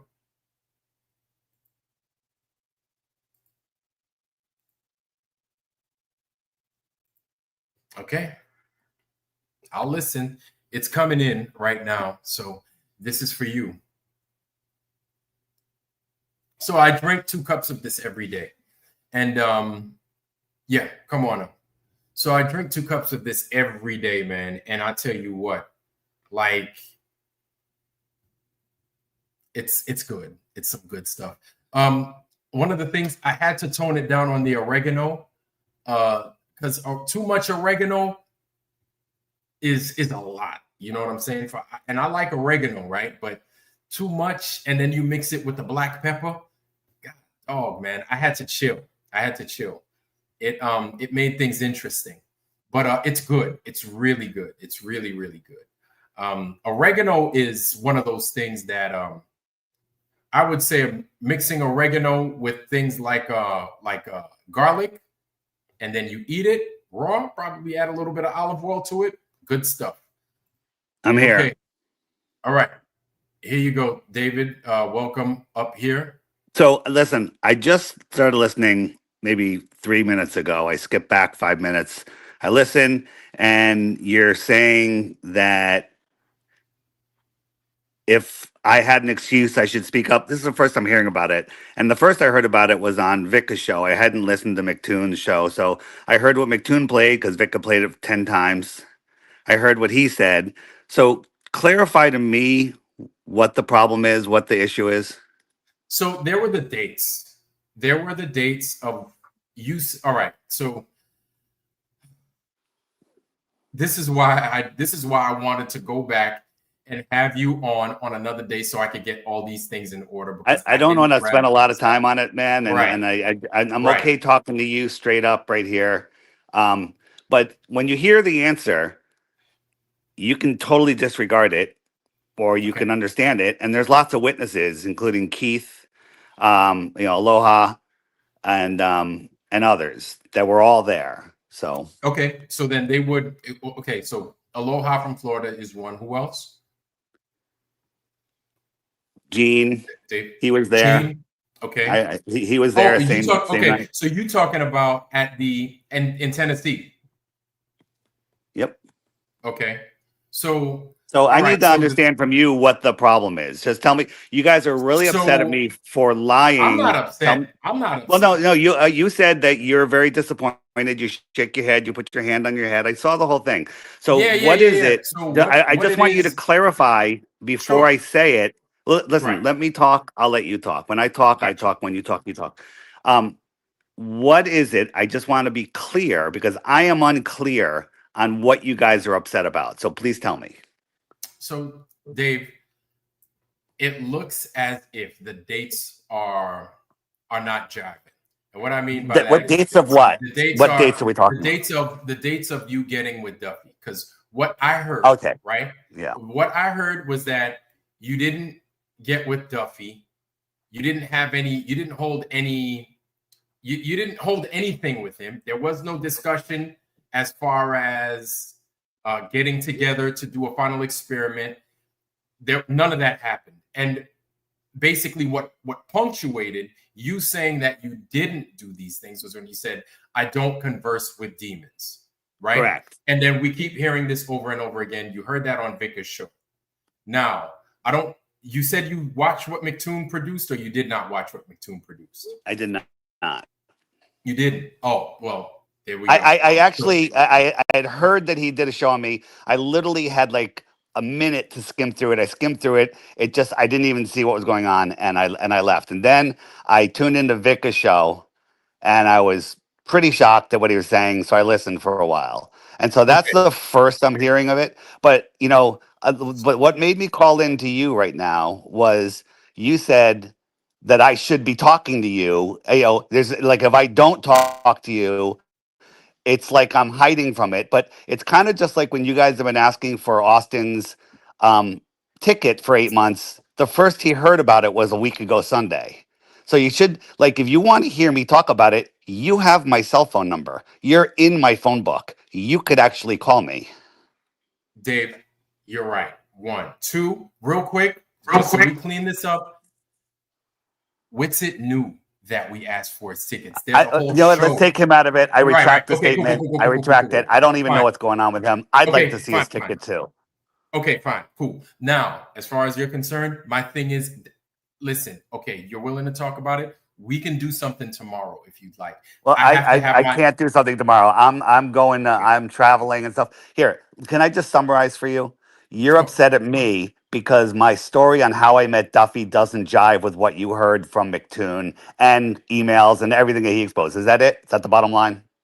Part of that is it. Yes. What's part the rest that of it? is Tell me the rest so I can address it. The rest. I don't know what the rest is because I didn't hear your What side. are you upset at with? What are you upset with? I'm Well, over my thing Vicka. is, okay, You. so what I'm upset with is how it sounded as if you were almost convincing, right? It sounded as if your story was straight until I hear McToon's side of it. But it's like I don't want to call it quits, but it's like Dave. All right, so hang on. Don't be so sure I have a side. So just so everyone's clear, McToon exposed that I had previous conversations with Duffy when I said that I never have. Is that it? Sounds right? Am I getting it correct? Yes, that's some of it. That's some of it, sure. Okay. Have you ever gone to a big meetup or a conference? Of course, yeah. Yeah. And do people recognize you? Yeah, And a lot of people come up and introduce themselves to you? of course. So when I went to this debate with Duffy, not Duffy, with Dean Odell and Locke, there was probably 1,000 flat earthers there, and I was meeting people left and right, left and right. And so when the debate was just ending, that's when I bumped into McToon. He shook my hand. I asked him what his name was. He's like, "Dave, it's me." And I was like, "Holy shit," you know. And I told him, "Don't touch me." And that was the only interaction I had with McToon. And then it was either before that or after that. I think it was. Let me think. Oh no, it was after that. We all went back to this hotel lobby, and there was just hundreds and hundreds of people in there. And he comes up to me near this little billboard. He goes, "Hey Dave, big fan. Can I get a picture?" He hands his phone to his friend. He points at me, and I said, "Hey, do you have a channel? Do I know you?" He goes, "You don't know me, but you will soon." And then he walked away. He said thanks, and him and his buddy walked away. That was the only Will Duffy moment that I had, and I didn't even remember his name 2 seconds later because I meet so many people short term, like I don't really care, and I literally forgot his name. But jumping back into, I think it was December, this is before TFE was announced. I get a lot of emails. I delete most emails without reading them, but sometimes I get an email, it's really well written, and there was this guy, I'm trying to remember, he says, "Hey, I think he said that he's looking into flat Earth, and he thinks the Earth could be flat." He goes, "But you know, he's asking." I had a whole email chain with him, maybe 2 or 3 emails, and then he goes, "My pastor or a pastor thinks that the Earth is a globe, and he'd like to debate you." And I said, "I don't really do debates, but if he wants, we could have a discussion and he can come on." And I said our show because at that time I was doing a weekly show with Jaron and Alex Stein, and Jaron has 160,000 subs. I said, if he wants to come on and have a discussion, he said, "That's great, thanks. I'll pass it on to Will." I said, "Well, he can't call me if he's not in my phone book, so I have him text me." Will calls me, goes to my voicemail. I get the mail. I call him back. Will Duffy. First time I've ever heard this name, right? And he says, "Yeah, I'm a pastor." And he agreed. And he said, "Well," I said, "we can do it." I said, "But I can't do it until I get back from Mexico." And he goes, "Well, it needs to be done by January, I don't know, 17th or 27th or whatever it was." And I said, "Well, I can't do it, but I got someone else that will do it."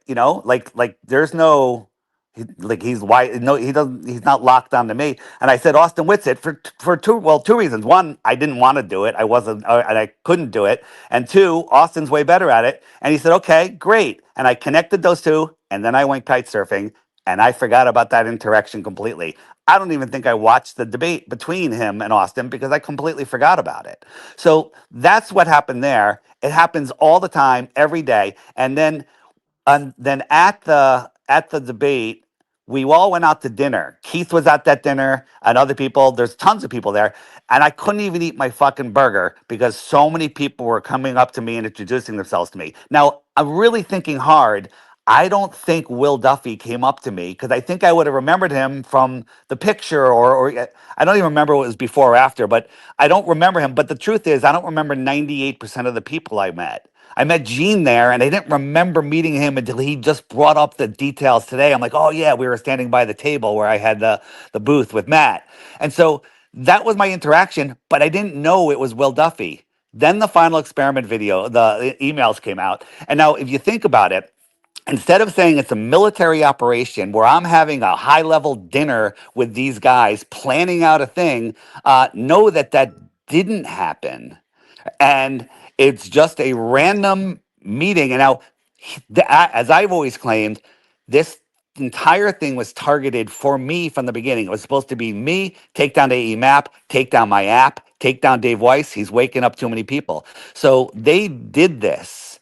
And they were targeting me. Will had his proxy or whatever that guy, like, "Hey, you reach out to Dave, you be real nice, say you know this pastor, and he connected me with Will. I completely pawned it off because it just wasn't for me. I couldn't do it at the time. And that was it. So then they targeted me for months trying to get me to go. And I said, I'm not going, and nobody should go. Nobody should go. And then people disagree with that. Like, well, if we don't go, someone else is going to go. And I'm like, whatever. But that's the story. You guys are listening to McToon. And at the end of his show yesterday, Vika and Sam were bragging that Dave Weiss's reign is ending because not only are the Globers after him, we're after him too. Right? Wait, So who's where? I said that was Vika and Sam. He said that, you know, that my reign, like what reign? Like my activism is over. It like it sounds like they're working with Toon to take me down because I'm a liar, right? I'm not a liar at all. I never lie about anything, but that's exactly what a liar would say. So, you know, I'm the only one that knows I'm not lying. You have to use your discernment to understand, to think about my story. Now, I bet you should have Sam come on right after this because Sam will say, the reason I have such a good story is because I'm lying. Because if I'm lying, I have to have a good story. I mean, the double talk that those guys were doing on that show yesterday was sickening to me. Sickening. And none of it is true. And you know, if you heard I'm sure you heard my rant the week before when I was yelling at Vic. I was a little heated and I was having a little fun. But he said he's naming all these things, and I said, prove it. He couldn't, and he goes, well, what about the Weiss files? And I said, that piece of shit. I said, there's not a single thing in there that's true. And you know why he didn't name a single thing? Do you know why? Because he hadn't watched it yet. But he's using it as evidence to get me. Vika had not watched the Weiss files yet when he used it as his proof that I'm a liar. Right? That's a Glober move right there. Okay? Now, listen. I just explained it. If you have any clarifying questions, please ask me. But that's what happened. I'm over this. And if you can't understand my side, I'm sorry, I can't help. Okay. Yeah. So here's my thing, Dave. You have to, if you haven't watched what McToon put out, if you have not. I watched it. I watched it last night. I watched it. Oh, I thought you didn't watch it. No, I watched it on Vika's show. He played the whole thing 3 or 4 times. Okay. And McToon showed the email of the guy. So think about it. Now, imagine this. Imagine a crazy scenario that TFE was targeted for me. So this guy reaches out to me before TFE is ever announced. Says, hey, you want to have a conversation with this pastor? And the pastor goes, I've got 5 proofs that'll prove the globe and a 6th one that I'm going to save for later. Well, that 6th one is the final experiment. It's a total tee up, but I had nothing to do with it. I did not have dinner. You know, and Sam even threw in that, oh, McToon and Duffy were at this fancy dinner. No, we were in a shitty bar, overpacked, shitty service, decent burger, and 1 million people were talking to me. That's it. That's all it was. No planning. You can believe me or not, but there's my story. There's my truth. You're sticking to it. Yeah. That's, no, I was like, that's your story. You're sticking to it. Well, why would I not stick to it? It's the truth. Okay. All right, Dave. And now I have witnesses. Keith, call him a liar. Gene, call him a liar. And if I really think about it, I could probably name 10 other people that were there that you probably know. Okay. That all were there. They all witnessed everything that I'm saying. So real quick then, Dave. Did you mention this to Vika and them on McToon's I haven't talked to Vika. All they do is attack me. Vika's like, Dave Weiss he posted his video. I did post my video on Facebook, and somebody sent me an AI animation of him singing a rap song. It was kind of funny, and I just put it up there, and now he's mad at me for using AI. But in every video for the last 6 months, he's been showing AI images of me, like wearing a fucking pea suit or what, I don't know what the fuck those are, but he's using AI on me, and the double think, the double talk is incredible with these guys. And now they're building an app to take me down. Good luck with that. Good luck. Oh, that's what they said. They're building an app now. I mean, they're literally, their goal is to take down the guy that's waking up the most number of people. And I think I heard you say, I might have misheard it just a moment ago, that I called myself the king. I never called myself the king. Wait, I Did you say that? Did I mishear it? You never heard me say that. No, I just like literally like just before I called in that you said my reign or my king, or maybe I just heard it wrong. No. I was talking about freaking oregano and damn like All right, freaking oregano and freaking and garlic when you eat it. listen, That's all. I Nobody call you no king. no, that's it. And then also the thing about this double talk. Now the thing with Dr. Shiva that I brought Dr. Shiva on the scene. Yeah, I brought him on the scene because he wanted to talk about flat Earth. Some other user that's probably in your chat is the one that connected me with Dr. Shiva.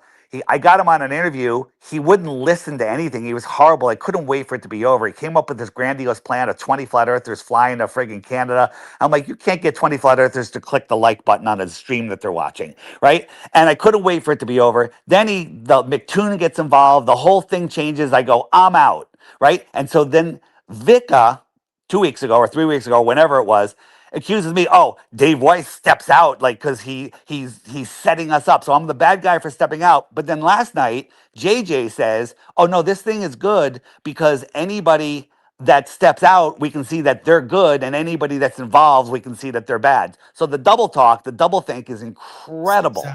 Incredible. Steps out of what? Disassociates himself with this Shiva thing, and that's what I did. As soon as McToon got involved, I disassociated myself.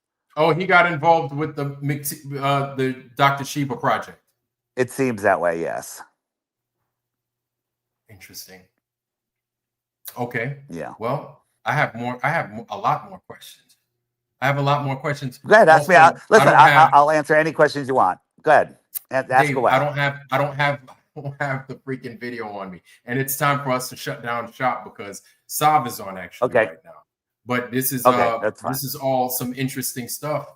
Let me ask you a question. The scenario of my meeting Duffy, where he came up, he took the picture of me. Some guy emailed me, said I want to debate the guy. I said I couldn't do the debate. I set up Austin to do the debate because honestly, if I was going to debate Duffy or Austin was going to debate Duffy, wouldn't you rather Austin do it? Pre-TFE, pre-TFE, of course. Before the final experiment. So yes, yeah. Before, okay. Saying, yes. So that's fine. That's fine. But this is all before the final experiment. All right. I don't. There's so many people. I know it's embarrassing for me. I go places and I'm like, yeah, and I'm trying to like Dave. We talked. We're on the email. We met here. Like I don't. There's too many people coming in and out of my life. I forget people. It's incredible, and it's not because I'm fucking old. It's because you can only take in a certain number of names a day, and I get hundreds and hundreds. So I'm not complaining. I'm just saying my explanation is perfect. You know why it's perfect? Because that's how it happened. And if you can't accept that, man, I'll, and by the way, you have the right to say anything you want on any show. Feel free. But you're going to hear it from me if it's complete and total lies about me and I happen to hear it. So there you go. Okay, I got you. All right. Now, my thing also I'll let you shut down, man. Is to, thank you, man. And thank you for coming on at the last second for this. Now, I'm going to have more questions for you if you don't mind. Well, you want to ask me now? You have a question? All right. Well, not tonight. Okay. When I don't have time, like you want to do it, and then I can't do it. You can't go out and say, "Oh, look, he doesn't want to come on. He's hiding something." I mean, you guys are unbearable. Unbearable. Listen, I'm sorry. Dave, unbearable to me. Okay, unbearable to me. What you're saying. But Dave, at the same time, I'm saying maybe he can explain. So my thing is, I'm trying to give you an opportunity. I explained it. What do you think of my explanation? Well, I have more questions. What do you think about it? What do you think about it? My explanation. Dave, and here's the thing: you're not going to back me into a corner to give you an answer right now, a full answer right now. What I'm saying, Dave, is that it's going to take some time for me to go over that freaking tape again with McToon, and listen. I can't just take your word for it just now, right? Are you kidding me? I can't just do that. So I have to listen. Okay, so let me ask you a question. Let's say you get it verified by other people. Dave, you got to speak. You got to talk. It's my turn to talk, right? Okay, yeah, that's fair, right? Okay. So I have to review the tape, and I have to compare your apples to their apples. I have to compare your oranges to their oranges. Feel free. I think that's fair. Feel free. I think that's fair. I can't just sit there and, I'm going to take your word for it, Dave. That's it, because it's McToon. That's not how it works. And my thing is to give you an opportunity to talk because that's what we do here. And it's not like, you know, I'm just fuck Dave and then that's it. No, All right, I gave dude, you an opportunity. it's all right. I gave you my story. That's it. I'm not Gotcha. giving it any more energy. I'm going out there to wake up more people. And Gotcha. you guys can keep doing what you're doing. You got it. All right. You take care. So there you have it. He gave an explanation. He gave his side. It's kind of hard. It's kind of hard to want to accept that. I feel the way I feel. I am not going to force anyone to feel any different or any less or any more than what they feel. I'm not going to concoct any stories. It is what it is, man. What's out there is what's out there. And then Dave gave an explanation. And now Dave is bringing other people saying that they can corroborate his story. Whatever, man. Whatever. The evidence will speak for itself. Exactly, JJ. The evidence will speak for itself. So,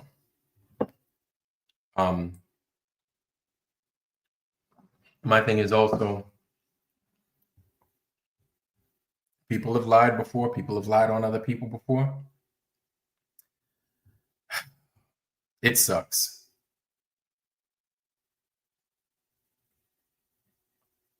Yeah. I feel you, Harmon. I feel you. Masturbators, mental masturbators. Mental masturbators. Dr. Sheba calls us that. Dr. Sheba's full of it, man. Dr. Sheba is full of it, dude. Dr. Sheba he could do the experiment without fucking having to fly an airplane.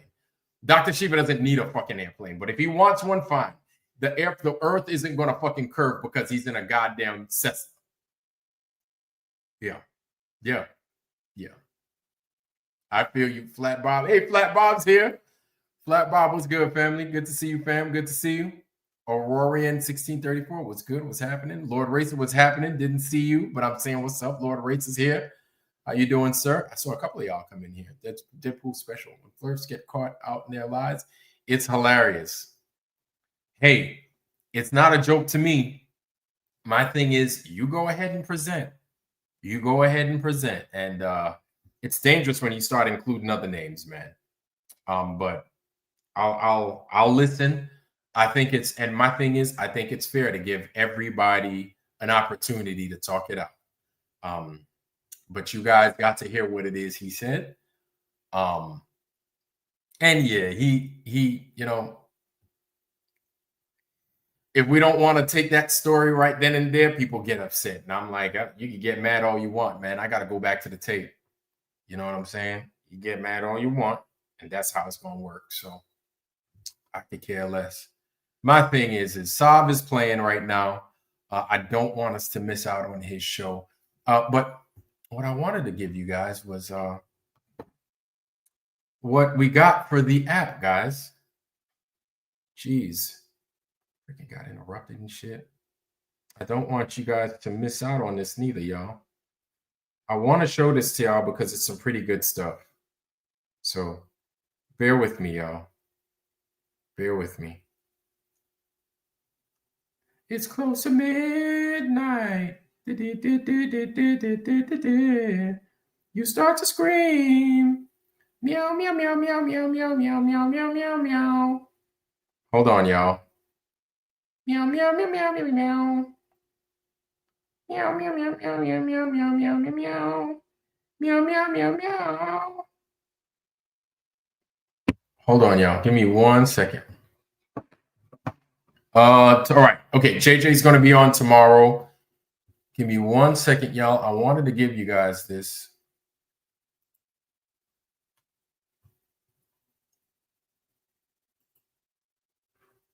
Give me 1 second. Oh, Lord, have mercy.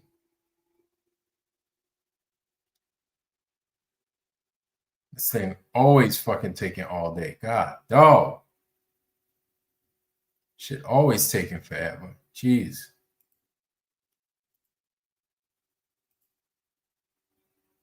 Give me 1 second. There it is. All right.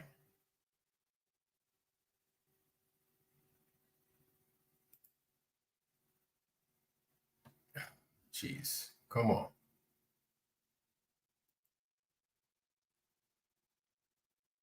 Come on. It's coming, y'all. Give me 1 second, y'all. Give me 1 second. It's coming. It is coming, family. It is. 1 second, y'all. 1 second. Jesus Christ. Hey. All right. Guys. Hey. Shit. Hey, I see it. Hey, shout out to Harmon. Harmon just put us over $1,000. All right. Shout out to Harmon, baby. Shout out to Harmon. I see it. Holy smokes, man. We're over $1,000, y'all. We are over $1,000. We just hit a milestone, family. Guys, we hit a milestone in the OWRS App Phase 2. We are over $1,000. $1,000 more dollars. We are going to start the work. We will start getting more results with Phase 2. Hold on. We will start getting more results. Give me 1 second, fam. Bear with me. Bear with me. Okay. So this right here is what it is going to, what we're going to see. This is like the home screen right here. And I would imagine that you're not going to see much of the home screen because you're going to be using the app a little bit too much. It's like looking at the title screen of a video game. But I wanted to show it to you anyway. I'm excited about this motherfucker, man. I'm so, like, I could see it in my hands right now. I'm like in the middle of Brooklyn looking at this old freaking church that I don't know nothing about. And I'm just taking pictures of it. You know what I'm saying? Oh, wow. I could see it in my mind's eye right now. There it is. Can you guys see it? So here's the hours.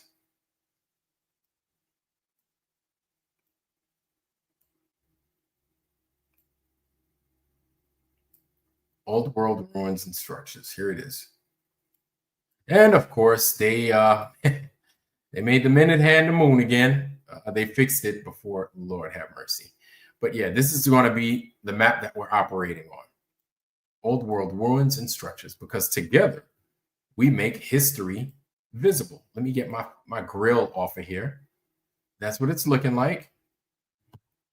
Right there. I feel you, Flat Bob. Hey, brother, I appreciate you, bro. Shout out to our brother Harmon, man. Thank you, man.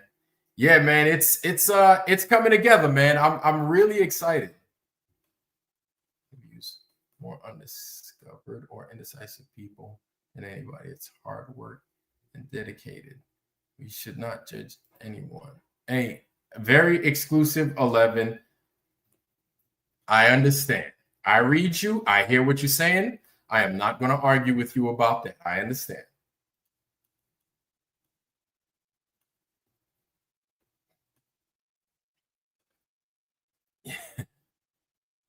Yeah. And so here it is, y'all. Here's some of it. Hold on. There's more to come. Hold on. Hold on.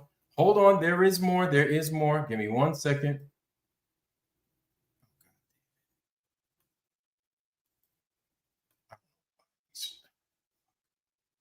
Give me 1 second, y'all.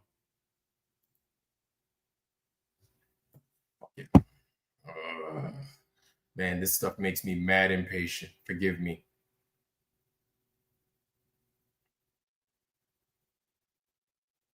Stuff makes me very impatient sometimes. Forgive me, y'all.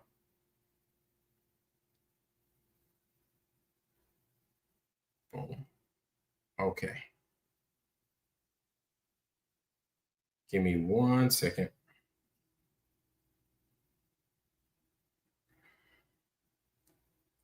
One second. I apologize, family.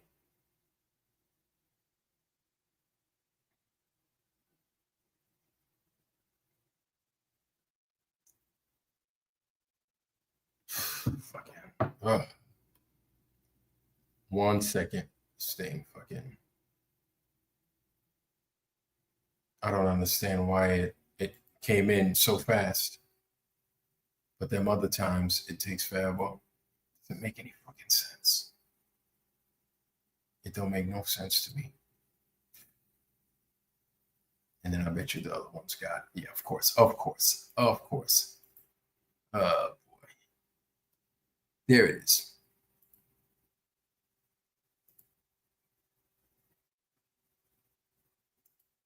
Okay. All right, so you guys can see that I'm going to stop sharing that with y'all. And I'm going to get my face back up there. Give me 1 second again. I hate when they do that. Let me get this out the way. Okay, good. There's that. Okay, good, better. Bear with me, fam. Okay, so, excuse me. Here is some more of the app right here. This is what you're going to see, right? As soon as you open it up, kind of like a OWRS, right? Boom. Cool stuff, right? So that right there is the Parthenon. Of course, this is the camera view. As soon as you open up the app, like all, the information, the GUI is going to look similar to this right here. My man's got a lot of battery up here. That's what's up. Using the OWRS app in full effect. And of course, this is the Parthenon, getting lined up and get shot. And then you're going to have a choice. Boom. Either you want to use the camera at the time or you want to jump on the map. Hold on. Can you guys see it? I hope you can. And I'm not. Let me give you guys more of the screen.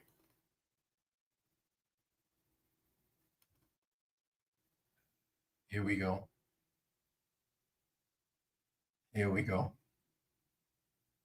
All right. Okay. Good. Oh, come on, man. I hate when it won't let me just go to the, but there we go, better. Okay. So there's that. There's the Parthenon again, right? What it's going to look like. All that cool stuff. And then, boom. Here it is, right? Here's when you're in the particular area, wherever you are. So let's, if you zoom out on the map, you take a look, and then this right here, these are obviously fictional places, but this is basically the layout that you're going to get, depending on what you got in the particular area that you're at. You zoom out, this is what it's going to look like. This is what a 10% view looks like based off of what it is that's been captured. So this is probably going to be something, an object that you'd be more inclined to go visit, right? Because it hadn't gotten that many views, depending on where you're at. So if you're by here at Soldier's Cove, you could go around here and then you could go visit this place. And then you can take more pictures, upload it to what's in the database already, and then this will increase, right? You got more pictures, it'll increase the percentage. This will become solid. Notice how the difference between 10% and 20% is slightly different, because 20% obviously appears a little bit more solid. And then from 20% to 50%, even though it's a little bit more translucent, it's becoming more solid. And then you guys get the concept, right? Okay. So there it is. Boom, there it is right there, 85%. And another 85% picture. It's becoming more solid. It's becoming more of a reality. So that's just an example of what is coming up here for the OWRS. And that's it, y'all. I'm not going to hold y'all too long. I know Sav is on again. I really appreciate y'all for being on tonight, man. Yo, shout out to everybody for really holding it down and being patient with us tonight. I know it was shot from the hip here at the end, I know, but definitely shout out to you guys that are contributing. Thank you very much. Thank you, Harmon. Thank you for that, man. You put us over $1,000, bro. And here's the thing. One more grand, and they are going to start work on phase 2. Right now, we are collecting on phase 2. We've already put a price tag on how much phase 2 is going to cost. I don't know if you guys can see me. Yes, you can. Cool. We put a price tag as to how much phase 2 is going to cost. It's going to cost around like $6,500. It's not 7,000 all the way, although I said at a max it's going to run around $7,000. But 6,500 bucks is 6,400 exactly is what it's going to cost. And so hold on, and just contribute, man. Every week I'm giving for this thing, man, because I could feel it. I could feel this thing. It's going to work, yo. It's going to fucking work. And I can't wait for it to work. I'm excited. I'm very excited. And y'all ought to be excited too. You know what I'm saying? Y'all ought to be excited too. I want, you know what I'm saying? I want this to be ours. I want this thing to freaking hit a home run. Says he has originals. He can, oh my God. And you see, Motorboat 69, that's what I'm talking about. Like, I don't want to finalize and say, I believe you, right? Because it's going to be a back and forth. And so we have to hear all this. Man, I am mad excited. Guys, listen. OWRS phase 2, contribute, please. And there it is, y'all. That is the OWRS phase 2. Please contribute to the OWRS phase 2. Bam, there it is. Throw a couple of dollars in, man. Show some love. You know what I'm saying? Show some love to that app. Let's get this thing launched. Let's make this thing a possibility. It's not just for us, right? It's for everybody. This app belongs to everybody. We have all these places that we've never seen before that many of you have access to. And this is going to bring this to life. You understand? The OWRS is here and it belongs to us. It is ours. This is not a Vlad app. This is our app. So please contribute to the OWRS. There it is right there. You can click on, you can contribute $1 to however much you want to contribute. I really appreciate you guys. Thank you very much. Thank you for all that you guys do. Thank you for all that you contribute, right? I really appreciate it. No joke. And I'm going to let y'all have it. We've gone on long enough for tonight. It's 9:15. I got to give Saab that time. It's Saab's time right now. So please join Saab's show. Let's talk. You guys discuss with him what happened, right? And yeah, we'll let them discuss it. We'll discuss it a little bit more. But McToon has the stuff, man. That's some really interesting stuff. So look, Dave, you said what you said. I heard you, but McToon has the info as well. And yeah. I think what would be interesting is to see what you have to say with those gentlemen about what you discussed. That's why, man. Fuck that. Yeah, I hear Dave's side of the argument, but yeah, man. I don't know. Yeah, downward direction, man. Hit me up, man. You know how to find me. You see my email. Man. Hit me up. You know how to find me. So we could talk about that for real. But there it is. You guys, please contribute to the OWRS. Let's make this thing a possibility. We're almost there. I'm mad excited. I'm so excited, man. Thank you, Harmon, man. Shout out to you, bro. Oh, man. And yeah, every week I'm contributing to this thing, man, because it's like, man, I could feel that damn thing in my hand and it's working. And it's going to be amazing. It's going to be beautiful.